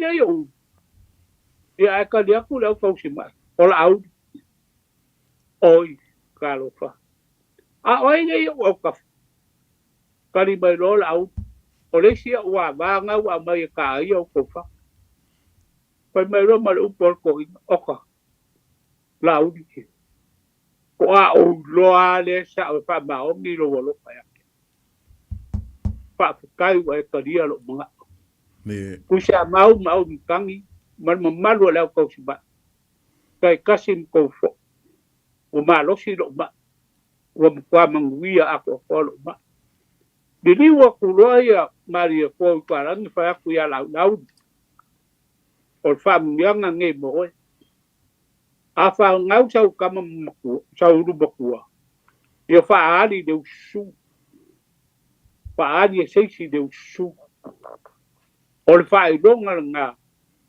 o le kama for o le ngo papa o le uai upule aba o papa e fa ye ku sa mau kan e papa I lo wakari ma e foi papa I le kuia kua o nga la makai nga e papa ia kuia anga ia ma a ko kit ia o kako ubanga ia onga malo si lo le ma e ko ia a ko lo ia la uri malanga ba wa o manguia ma e ko inga le ma e fi fa ia ba Ia ngala o fe mera o I le ma foi le upu. Papa. Fe mai mari ko o malu umanga. Le mela le kupu ngai le sua kala mal faro sua far mari ko la ye ngai kama mori. Ko fiu ia le ia le mga e papa. Fe mai kala ka. Ele ai. Wa umanga ma vai mari ko le alu ele ma ia ma malu sabo. A kapua I kasi kapo I le kua. Saboa mo le kua. O le kua mo saboa. La o mai ia so ngai. Ele ko angi papa ia bali ko le no kubagi. Pero pingi fa mbau nga o ma vai nga le amari ko la alu papa le. Ia. A I kongwanga ma fuai le upu. Papa o mamadu. A ko lo papa I fa le bali ko. Por kuya ang, por kuya kua, por kabaloa falakai. Wa bea loa ka ngaka nga makupu ka fa. Wa ko ila wa ko e papa. Ia pero la udah kau fam kana kon ba nga le ia mar malam. De bea nga makuai, bale meng fa ya. Ia male nga fa loa. Hello, love chalai. Ya, ole tato valau. Ni fiafi, ma lo talai to tua wa, ia talova tato valau. Talova. Ja, so I formanuia. Oi le sogno. Vai maro.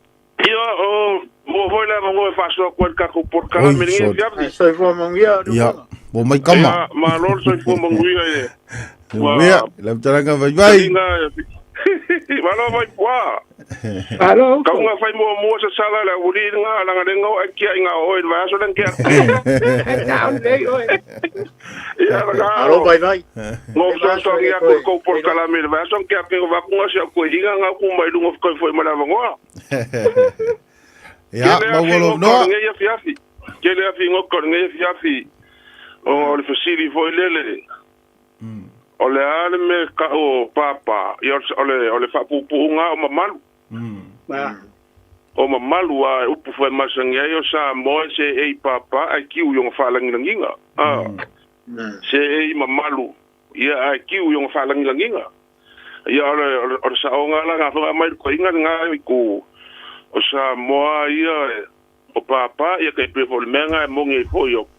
O papa ma le au kuya anga le nga me sa vai ia le sunguia se ala fale ia anga ka pesta se ao o me ba nga ku yo le nga ngo fo se ao fale alupo Kaila e me o ia fale alupo ole si me foi le wa ma o se foi le ku foi le kenge le manga le alo ken o va sa le nga aluma ia le fi o papa yo kwa Iwa ole si maule ke ngo fo ma o ki male mukia.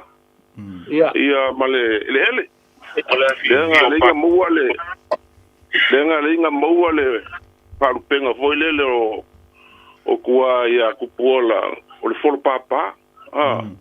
Lenga o aku la faile ri ka ya ole. Pe nga mele kasko inga. Ia fa ya ku ke ngo sa mo me e fo ngo lo ko wa va la wo ku ngorki male. Ya lenga suya le ngor ke ngomang le ya Kalaleo malie.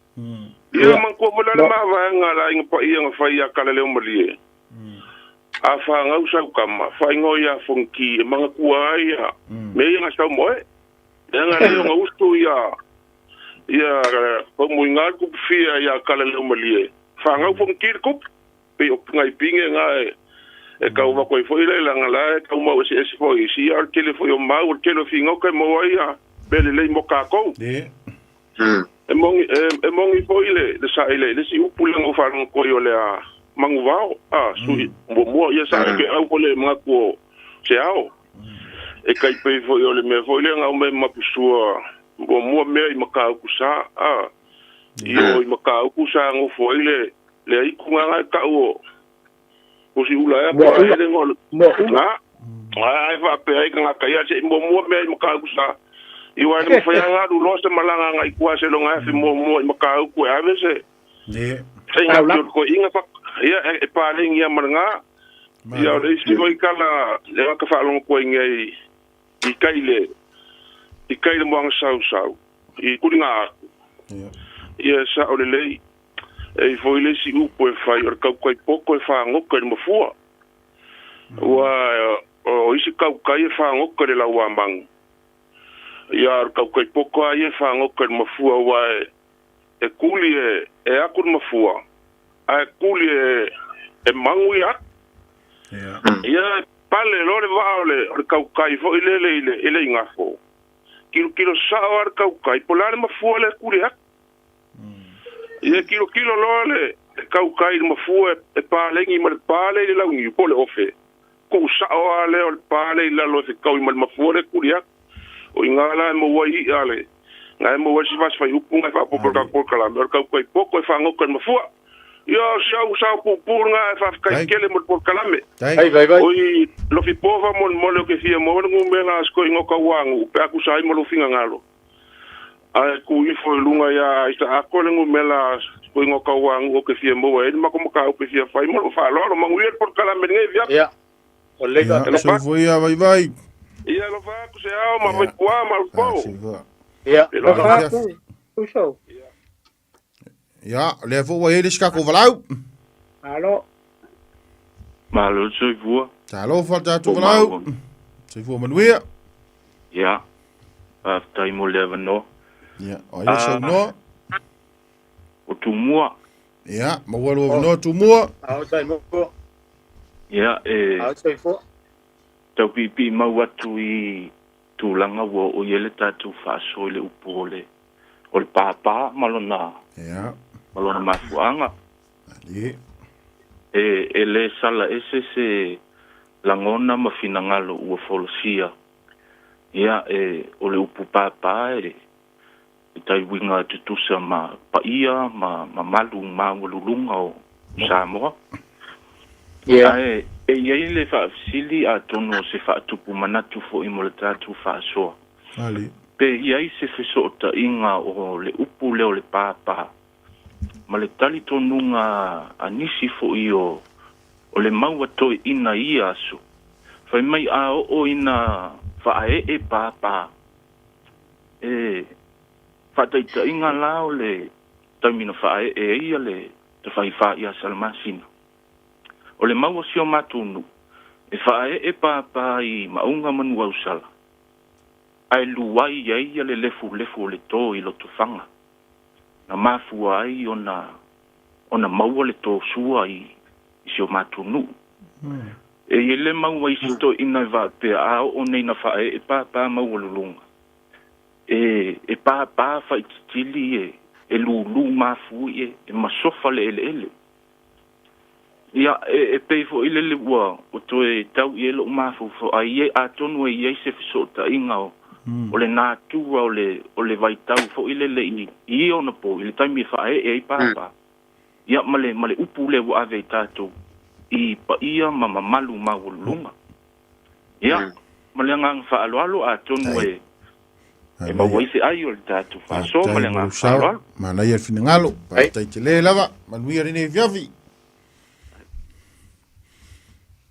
ia elo esta to valau ne taimi ia le ma nga ia foile meleng sa ngoi ye si ko inga le umak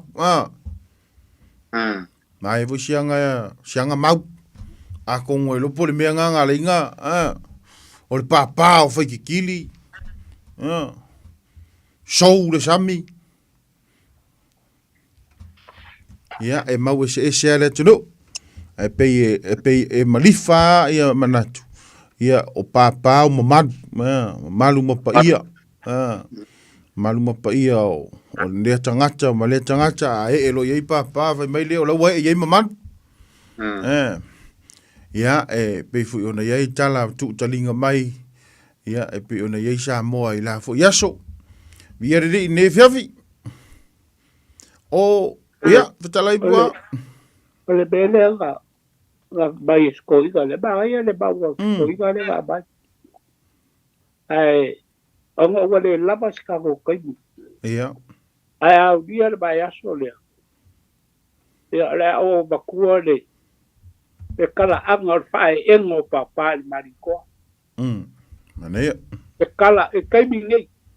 vai kau le o kako vai le ese o kako o va ai de enga papa i se kuia kua po se kama ainga po mariko a le ai kala ku o Samoa le fai enga papa ia mariko ia o le mangai ai o le story ia kua le mea o ia i kongo kai be ai papa ia o va o kai mia o ngā foi kua moa a kua i wharu penga o le mariko ka ubonga ia ia papa ma ngai ia le kalaku o Samoa mai vau ka ko ke mar malama ai nisi beta ka ko le ro wa ka ke de ia po va penga pa ia me a ke e ko pai ka ki ko se ma ngai ia yo me esse alma marbo meu de enga papa ya ake el dia le vai ya ka ko wa de ya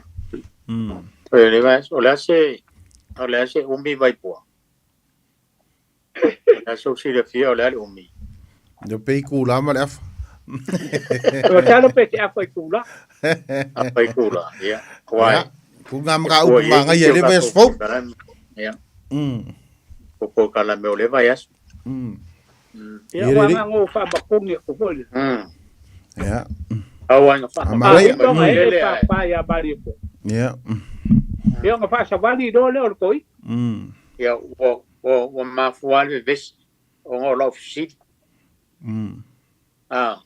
ya o lo fit o lo fit ya wa le wa kele wa fa so mai o papa o pa ia man ya le uma ma o le kala lenga o mai o mukia ma le ke lo ele se so ka inga ma le le ya ya wa le fai mai le o po ai po ya mana le o sa un papa o mukia ma le ya fai mai ko ya mai lo ai ma ya ne fa po mai le tu ya ke ulai a ka kilo le fa so ma le upo ai o mama ai lo ngai so ka inga ma le a ko o e fo sisio pa io ai salva la sila inga pa ia o le ala fanga fo em fai o fa so mai fa mala kini po le winga kongo le upol ai fo ia a mana le lenga fai a kol e poi fo e vale ma u fa ma kia ma le ai sa o le upule o papa o sa ma papa o le kia ma le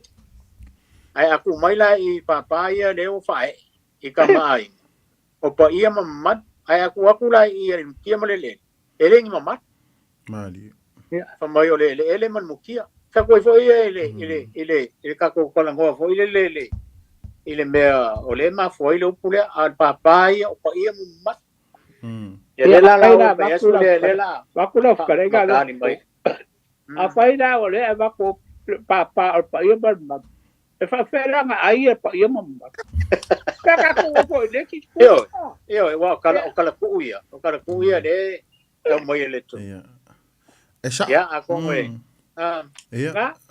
esa awai kusala o lo que ma fa voile so le por la fa mere kengi o lo que sa uma mamad ya se me va penga o la fa me o lo que sa uma mamad awai e fa la kala o le ka ulang ngai ku puola wa ka ulang ngai ku puola o le nga folo papa ia vai la lo mamad o ku puola ayo o lo nga ka ulangi o fa me o ka manga folo papa e foi le mau ngo fa lo ngoi o le mele le nga o so le mukia le o la nga kai I lunga ko sua o le mukia nga le nga va ngai e pinge ku le winga la kala o a fikanga foi la le winga kanga kala manga le o la foi la fai mai o le nga usau mama o mamalu me nga usau ma o pa o me ye pa ia me nga usau ma lang o le ia pe ka fika ye langa foi fa winga I longa ma fa o la fai menga ia o le nga usau mama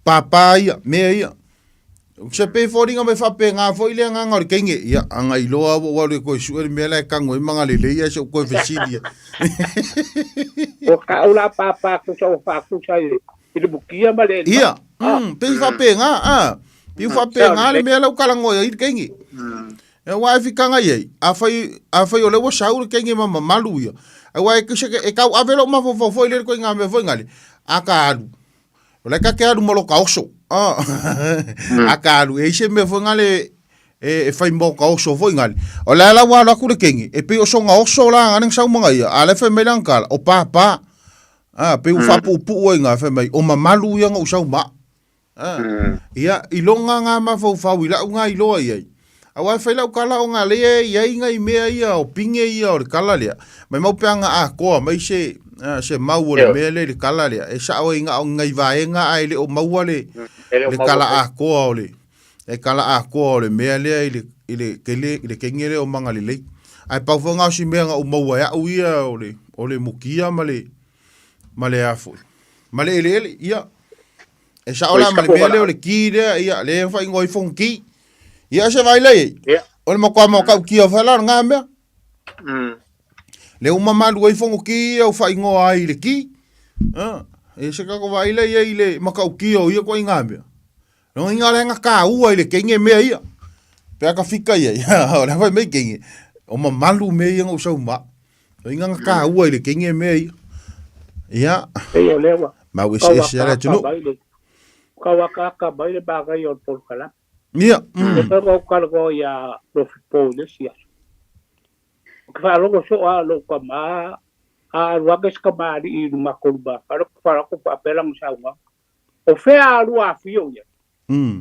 ai ko kas ia pe su al o fe a rua su ia pe a rua skula para o fe a rua marinha oficina no le lo kam e ko kasi ka kala la ga ku ba ko fe me ko fe a rua fio ai ke fe me kala ko o le ngaka malonga mat ia mana o le kamali malonga mat o ia o le kamali o longa suafa o ponga iu a mat o le kamali o ia o le kamali pa pena foi fea o le susuma i le fa pena o le au nga le fu o malu le fa lo e ma fea o ia o le suri pa ai o le fu o va pe a te le la sa o la ni lo ko pa ni lo ya kai lo ba ya le kai ga ba ba le ai la sa o ka fa lo ko fo i si ye le fu o fe ta lu a fi o ya yo ka le la o chavala o ka ma lo ba le la ka wa ni ba ka ku tu ka o papa o le papa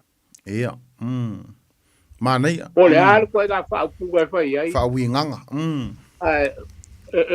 kwa malu ale ai ese mai la i le fa papa ia ese mai la papa ia mal papa falau le winganga tala wai ia ta boy ese mai la me nga i luai ai pe yo e ma oki al upu ia papa ia mana ia pire ri ska ko varau vamos mole le ya está to varau que minge le ska ko varau ese man ai ka kom ka upu nge fia fisot ole yo wai ia tala ia lof po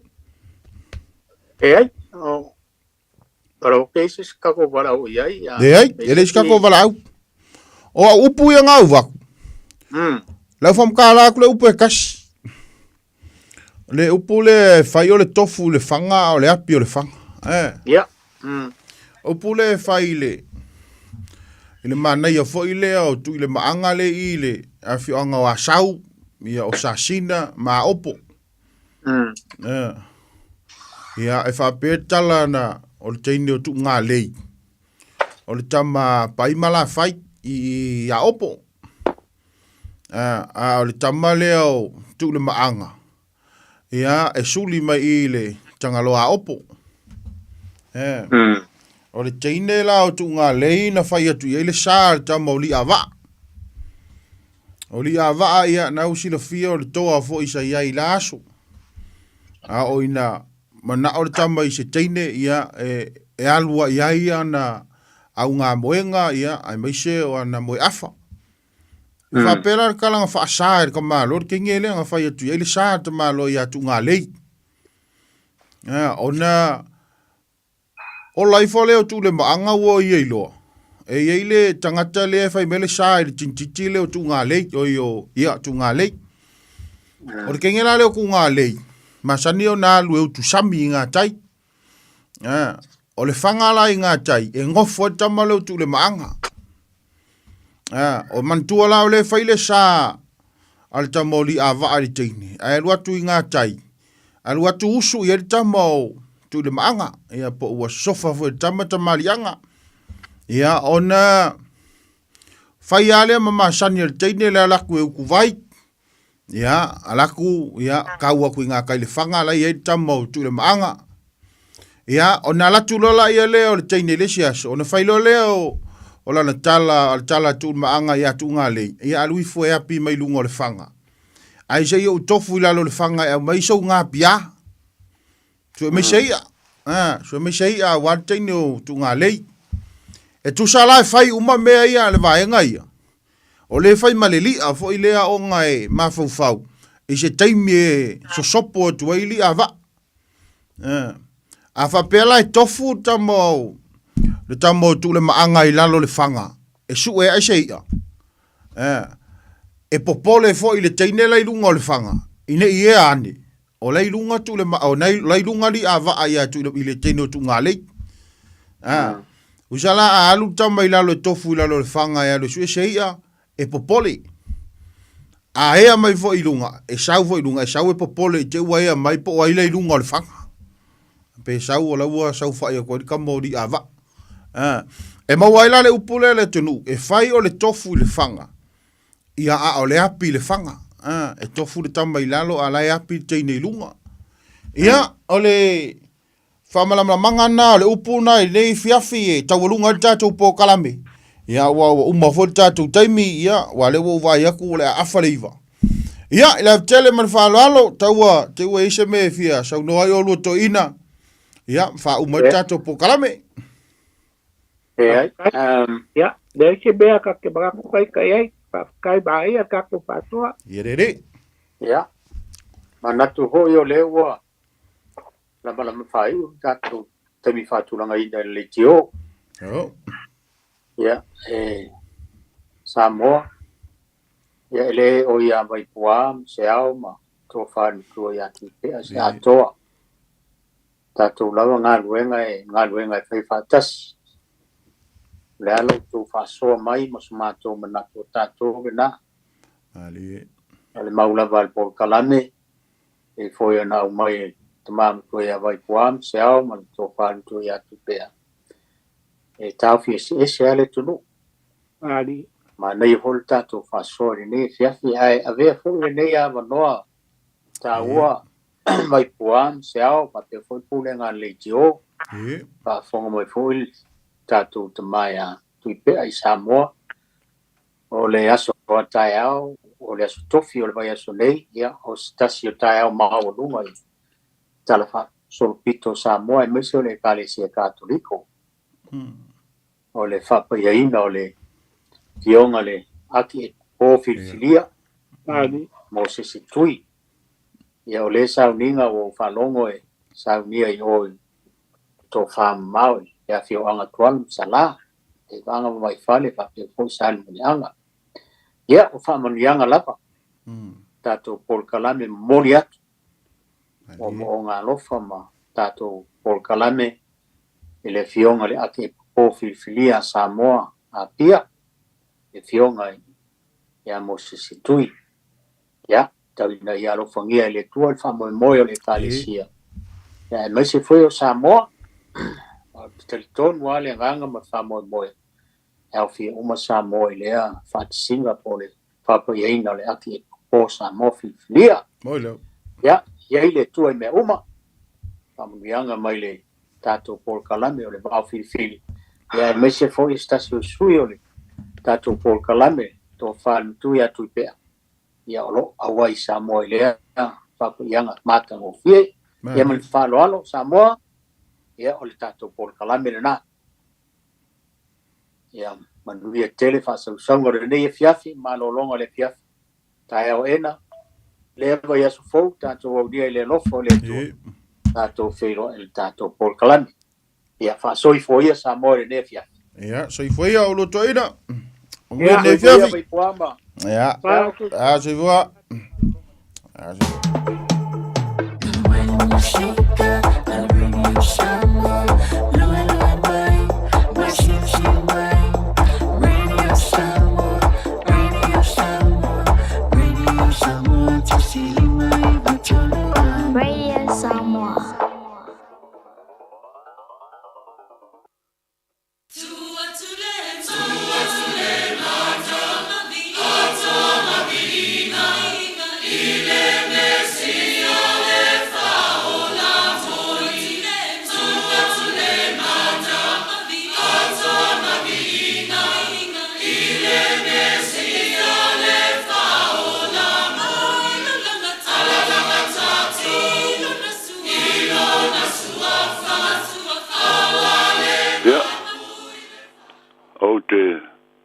Toi whatalo whātu le malu mo le pa ia o lo tātou o tunu o le ne fiafi. Malu le au whainga lunga pa ia le tuai. Whatawhaitaulanga sia mesele le tapo inga male. Oe Keusiano na tau oe ana mo whaitawina le fionga pa ia le tua.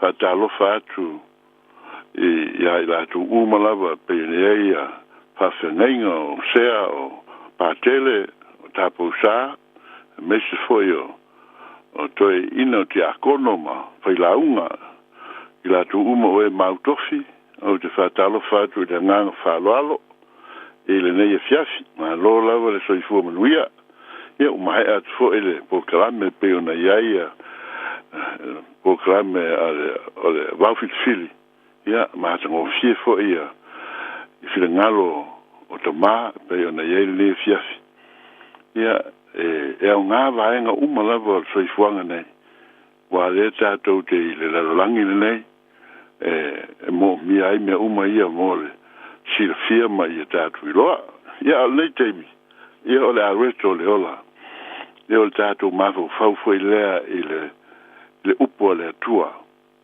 o lo watu ina mai na ia tātou whaitau ma malama ia ma ia tātou talo ina ia maua i tātou le ano ma le whasino manga o fionga le atua i tātou te malama ma sa whawali ai ia usi mai le whafonga sa moa i tātou maftanga o le areto le ola ia tāu sia ia whatasi mailo la nganga pa ia e whasoani ma te awa o whatonu i le tātou whalongo ia mese le tātou maftanga ina ia maua se ai o le nei fiafi i le tusia teutele nome tusia teutele nome ro o iele upu o te fia whaitawina ro maua fo le whengenga fau ai pei o filfilia le vaenga leo le whengenga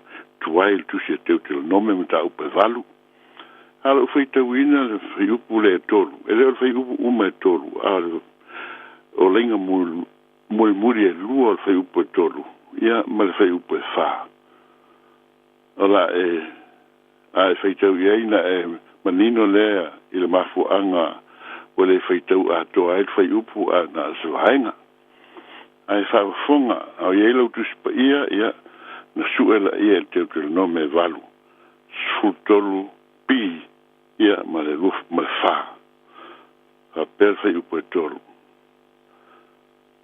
elena o mea ai o la il tangata a o a fionga uma e tulei mai il fonga o le tua e o la il tangata ma le fei upo e wha na le palau ofu na e ofu ai mo vai fo e na le fula i tau sanga whanga fulu le lopo maua mai ia upu tātou whaitawina toi whafonga la whaitawina toi whaitau e le na o mea ai e o laile tananta a o fionga uma e tu lei mai le whafonga o le atua e o laile tananta na le palau ofu na e ofu ai o vai fo na le fula ia tau sanga e whanga fulu e whai upo e tolu o mai ai tātou e le na o mea ai e o laile tananta o te tonu se o onga ta ua tere lea mo lau ke o siano i le ola ma soifua i tātou au tātou o iai le nei soifuanga Samoa inisi ke o siano ma to tere foi o tātou o tunu ia ponisi foi o tunu e loa le atua o te tonu i le atua ai ai le lātou vai wainga whapea o le o langa le nei a maua le me ai sei tulou a maua le me whatau wei le lava le ofu ia ma le ma tupe fa tau ai me te loto iai ma e manao iai ia wa uma le soifuanga wa uma le olanga e le idisi mea tātou te nau iai paua o mea ia e tāua ma o ngā mo le tātou wala me tau si ai le tino me ai ia me inu o lava ia ai meise le olanga ia so ta itasi o le tangata o le tantununga lea o le whamuenga lea o telo nisi e keo siano ai o la tolu la ngona lea ia alu iai la tu teimi ia na lue anga iai ina ia la tu maua mea uma ia meisia mene i tolu a wale anga i luma ma tupu vea ma tangata matua ma fai a inga ma fai whanau ia awana i whalolo awana i mativa awana i ai mua mea ia a wale tau singa o a inga e le soifuanga wha keo siano e pei e sili atu i lea e le o na o mea tau siai le tino ma lava ma me fa pe ona o tau fa matalatu ai ole atua e ao ele Cristiano ona ola ile atua e atonu o manino ile la fa fonga ma totele o tangata Samoa ta tu soifua maola mai le tala le lei tupulanga e fia u vai atu au ngata ma o se atu no talitonu ma fatu tua ile tua o to tele la o ta to e ola mai wa loa le tua pangale ele o lo loto lo la tu fia ile fila ngalo le tua e pe o ta to wa ngata ma na ola falango lango ola fa moe ile alofa o le tua ma ia ta to fatu tua ia te ia pe ona fila ngalo iai o ia mo tātou, ia tātou talia ina o ia. Ile tali tonu whamaoni, ma le patua tua ile suafa o Yesu Kirisu. Iu tātou i loa le upu fatua tua, o le tali tonu lea, o le mauti noa lea, o mea le vaia. O le tātou whalangolango, whamoe I mea e lewa ai manuia ai tātou o tangata ua wawai ese mai le ralangi mō le whilangalo po ia o le atua. Whai mai la le whai upu len tātou whai tauina. E le la o mea ai e o la ai tangata. A o fionga uma, o lona winga o upu uma. O upu uma fo inga le atua I lo loto mo tātou langona. E soani lea e maua I oe mau le ola manuia, le ola maloloina, le ola fia, le ola e whaavavau. Ioe, o mea uma ia mwhai, o mea aia tonu e o ngā nā sina teimi. Ai o le fionga le tua e sili atu rona tāua I mea ai. Tele o ngā tuspa ia Iei teimi ana pongi ai le whanau le atua. E la fwa ai le ola ma le whatua tuanga o tangata o le atua I le atua. E mafuta ma le atua e ala le whatua tua ma le teletonu. E au noa ma se mea ai. Ai nā o upu. Au nā o nā fionga e whaalango lango iai. Lo lātou soifua ma le ola. Mai te manatu fo e pe te mea mātango fie, pe a whai wha māsani ai whanau a lea tua. Tātou umo o tau keo I siano ina. Ioe, o le a tonu o manatu o lau telo tātou, o le mea o ngā, le mea tau sami, le mea ai. Wha maoni le na, e moni le na. Ai le upolo tau moli atu. O le mana o lo watua mo le tātou watua na whaia le langi ma le langi mai whaia mea uma mai le amatanga. E te le lona mana nai lo mea ai ma mea inu. e mawhai o tātou wola i le li e ala o tātou whatutua i a teia i le tele o isi mea o le tātou tele o tangata o lo soi fua i nei ona po e le tusa uma a tonu o utou le whafonga mai ma futa mai le ne fiafi e le o ia te utou te fieta sami te fieta o mafa aisha tele me ai e uma tuale aso lalawa iai me ai il pusa isa ma kapoti ma vaenga fa penale i tonu le ainga nolo o iai foi i e tamau ainga i tangata la tu e whata waisi me ai pa waleini me ai o le wingo le tala le mativa i me tau mafa ai tātou te tonu foi Samoa e iei tangata e motua i titi a me ai lo lato maua lo mea nasi tau sami ma e olai iei tangata pe tasi le ainga i le aso pe tasi le ainga i le vai aso o nai o mea te langona e whaingata na o na malosi ai pēr tangata pe o tātou i le tuainga o langa tātou te whalongo iai ma tātou wawa ai iai o soifua maola ai to tele o nisi tangata whea ngai ma taua ma whalawe lave ma wha mai ma meis ese ai o soifua pēr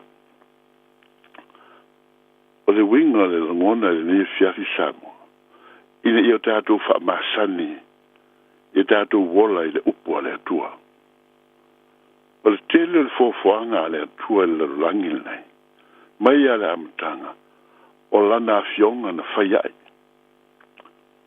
o Yesu ke risa foi o le alofa maofu ina mailo na soifua ina ia whaolei nai le langi fai maile tuspa ia o le upu le atua o le fionga le atua ua liu tino tangata le upu le atua ua ia mafuta ina mo tangata o le tātou talia ina o Yesu le upu le atua o le tātou whaola ina foi le e le ngata i le ola i le tino nei a le ola e whaola e ma eu le loloto o finangalo le atua ma lona mana e ao il tangata Kerusiano o na manino iai ma malmalama iai ma whata i tai e te olai e ma whaina e olai wa iai tangata ua lato anapongi moni haso se tele tātou te aufo pe whape whea o na tu mau le ola aisha o lou mafau fau mo tātou mafau fau tangata e fia e tāu sami pau ale ole mea talitoru la tau e ola aina o me ai. A tangata o lo ua soifua i le atua. E lei whaalango lango e lei whaamoe a mo le mea ai le mea le lei. Ai i la tau lava talitorunga ma whaina ola i le lei. I le fionga le atua e au noa ma mea tau sani ma mea ai o lo tātou masani ai. O avea lea la ngona ma lea o onga i mea umalawa lo soifua maola i tātou lan whanau Samoa. E iei tātou whanau po tātou mātua mātutua. O le lātou wolanga o le talo, o le viinga, o le mafutanga ma le atua. I le au ma le po, au ma le po. Tātou te le ilo uma mea tātou o mātua o lo whaalango lango lātou wola i le li. A o mea fo o lātou tāu mawhai le lope ngā singa pasene lai titi o mea o lo e tau samia o e le tamama le tina tātou o e malalosi. A o tātou au ngā tamā o mātutua. Si mei titi lava e tali eil manao ai ola i le vai aso atoa. Le aso atoa. O te siri pe aisa. Awae sa tele atu me sa tau samiai a o ta vau. A lea ua wei titi o mea la tau te ai ai. a le la te ola lava o ta iwalu se fulu ka iwo se fulu tau sanga o sile tu fo inis ona ngona le sa oile upu la fionga pa ia le tuele nei fias ele na o me ai e o lail dinant a o fionga uma tu lei mai fo fonga o le tua o se tasi tu o le ngona le nei fias ina ia o tātou I loa ona whafo il whaftai le atua. Ona o lo soifua mo lo wola I whamanuianga ese. O tātou maua mai le atua I le teimi mo le aso. Tele I o mea lo tātou wola sa o loto ai. Ele sa tātou malosi. Ai o le whamanuianga le atua I atua. O wana fionga pa ia. O lona fina ngalo pa ia. O ana whaamanuianga. Le lingi mai I ona tangata I lātou o tu mau le whatua tua ma le tautonu. Le tau o mai le whai upu le wha. Whai mai na le pala o tau ofu. Na ofu ai o tau vae na le fula. Ia tau sanga whangafu. O lo tau tala paenga lea I leo ese mai o Israelu mai ai kupito.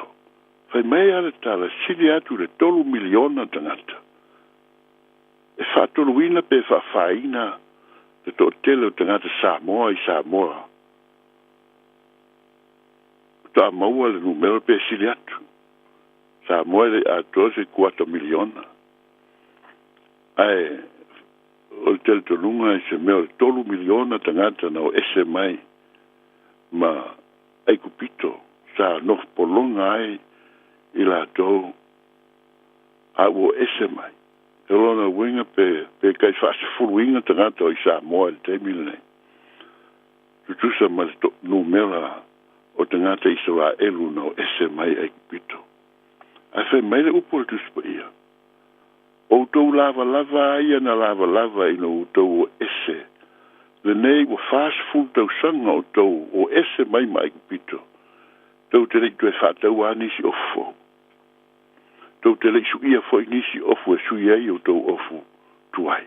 Fast food tau sanga. Te rei loa po so I fua mai sa moestangata ua luas food tau sanga o ofu tona ofu.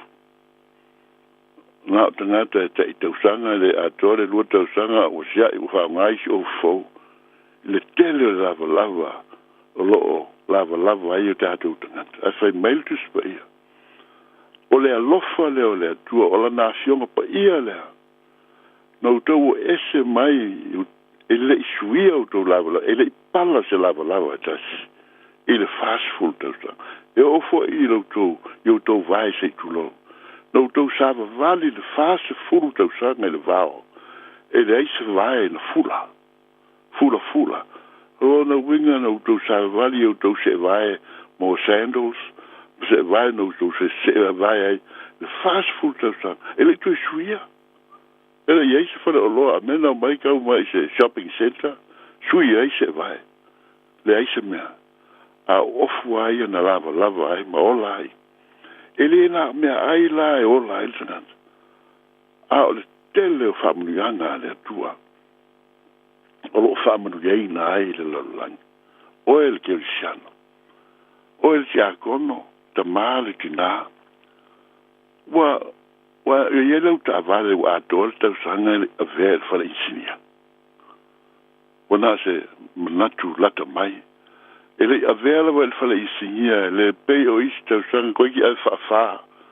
El fala insinia el tau sanga das.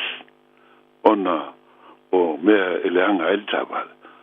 Awa yelta o tau ta vale a tol tau sanga le a vea e sui le afi pe fai le afi po la se me fai ele ile anga fatas o e manatu o te whamanuianga le antua na mea sa mo o le alofa leo le atua o lea tātou te ola e le na mea ai a le anoa i o isi mea ia whape fea lo tātou wola ua lua tolu whātau sanga e o ile il fulu e te mai ai ai o lo ma lo si lo tino ia un alwenga fai o lo soifua malolo ina oe i le tausanga wa isi tausanga e o mai ai le teminei o se tātou malosi ea po se tātou a mia ua tonu o te tali tonu o a fionga ia le atua o lo o ngā lulua i le ola o te ngata whatua tua le te ngata wha moe moe i le atua o lo ola ai i la tau me uma a tātou whanau whitamo e ai ma whai me loto i ai ai wa mātutua e ai leif e lei ta otos ta maititi po ua mai wa atoa se vai aso e lei tūrunga ma eu le lofa o le tua i ato oe mau tele ano no ai sa mo meo lo o tātou soifua maolai e le na o me ai o me ai wana se vai ngai titi o le tātou soifua ma le ola a o fionga le tua lo wha manu e ina ai oe le tamā le tina o whanau o ainga o mea umo lo tātou whiwai ai le stangata wa pōpua ngālo na loto se mea o mawhatia ai te ia o whihiroa i mistangata pe masani pe le masani wa leva a wa amai ai upu a pōpuai o upu mwhamalosi o upu alofa o upu ave ese inai leita o upu o le whamanuia upu whamangalo tau te ngona ina Samoa o le fionga le nā le atua o le alofa le nā o le atua e sa mai il tangata o lo tu mau ya te ia o lo ola ya te ele ngata o ni mea ai o lo vatulena o mea ai a lo na whamanu yanga isi me ese o lo e fua mo te hato wola o mai ta ua tele le ne fiafi le ngona le nei upu la faitau so iai faitau iai se nei fo faitau iai le na me ai ora le tangata a o fionga uma mai le fonga o le atua fai mai altu se Ioane o le upu o le atua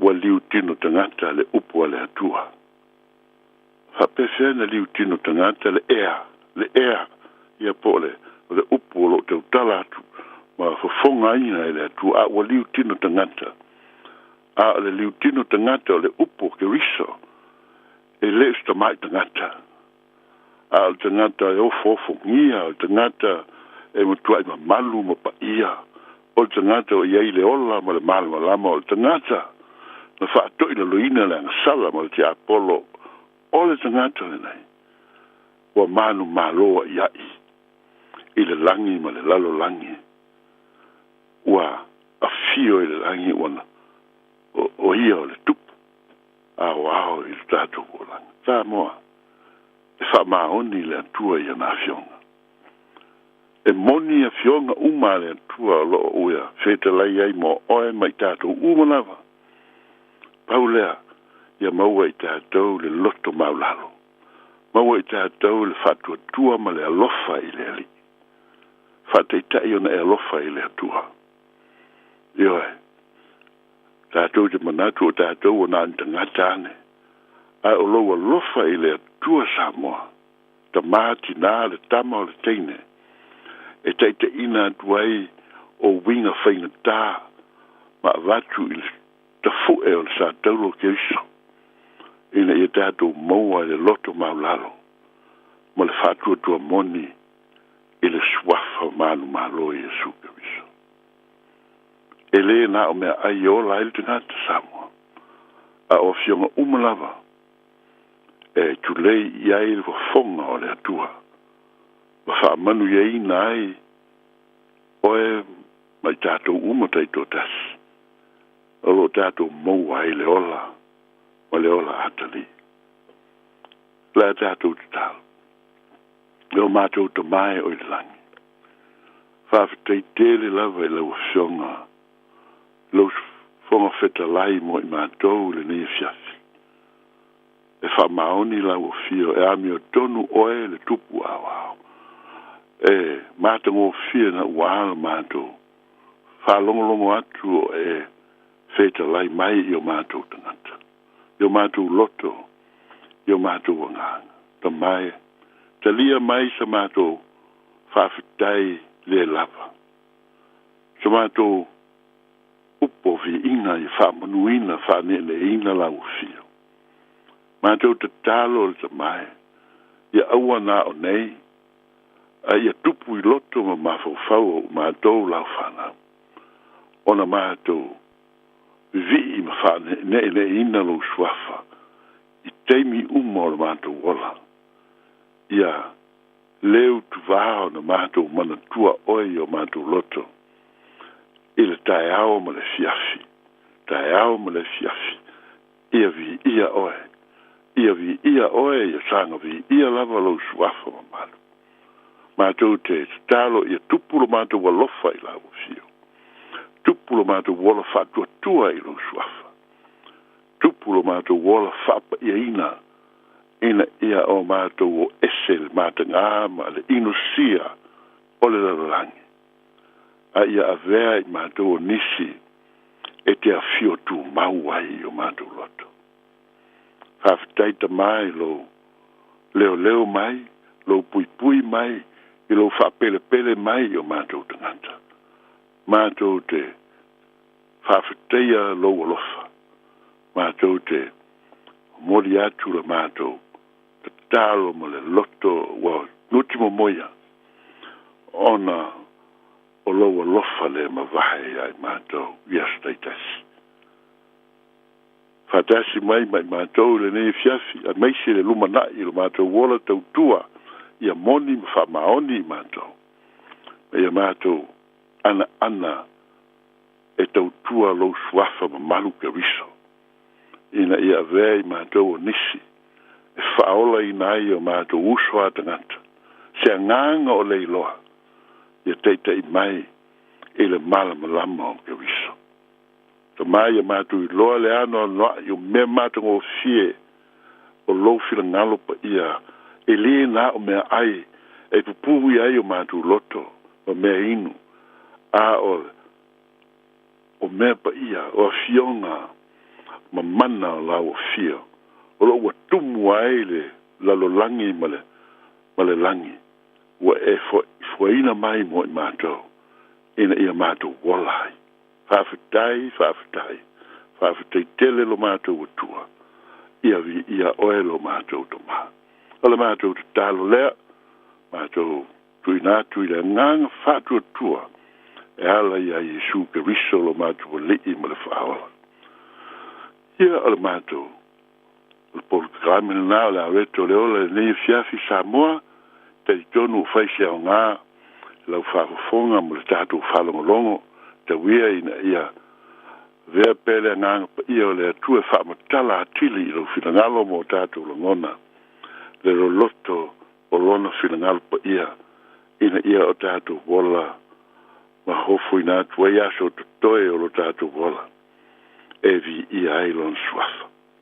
Tal nei teimi tātou toe whailoa e le nāsa lua pe a teita i atu i eilu soifua nei teimi wha manuia mai le tua wha manuia atu ia te utou umalava oso ma tua wha fine o ta māmatu nā ia wha manuia le tua ia soifua ia manuia le nei fiafi. Ua na o le Radio Samoa se furulima iwa toru a mo e tautuaina o e ilangungana fitu aso le vai aso. E a vea lau leo vai whai masui o fonga a le Radio Samoa. E la whinga wenga me la pūlenga le Radio Samoa te whapea to i Samoa e whawhi tailava mo le tātu mawhitanga le nei aso. O le asenga ngana o le fo isi tautua o le tautu mali ilo whafunga anga malo mai moa. ia alafu inu ele aina awa e poto le tautai ai se sela na tu yama ia i pelanga leo le tua i lo to soifua le nei po manu i tele whainga malolonga le nei po sa moai tātou toi whiloa i la so entao pe a aulia i le lofa tuno le tua manu i tele le nea fiafi sa moai alofa tele atu le tau au na wha tau wha le neo i sa ako soifua ia ma i manuia God bless.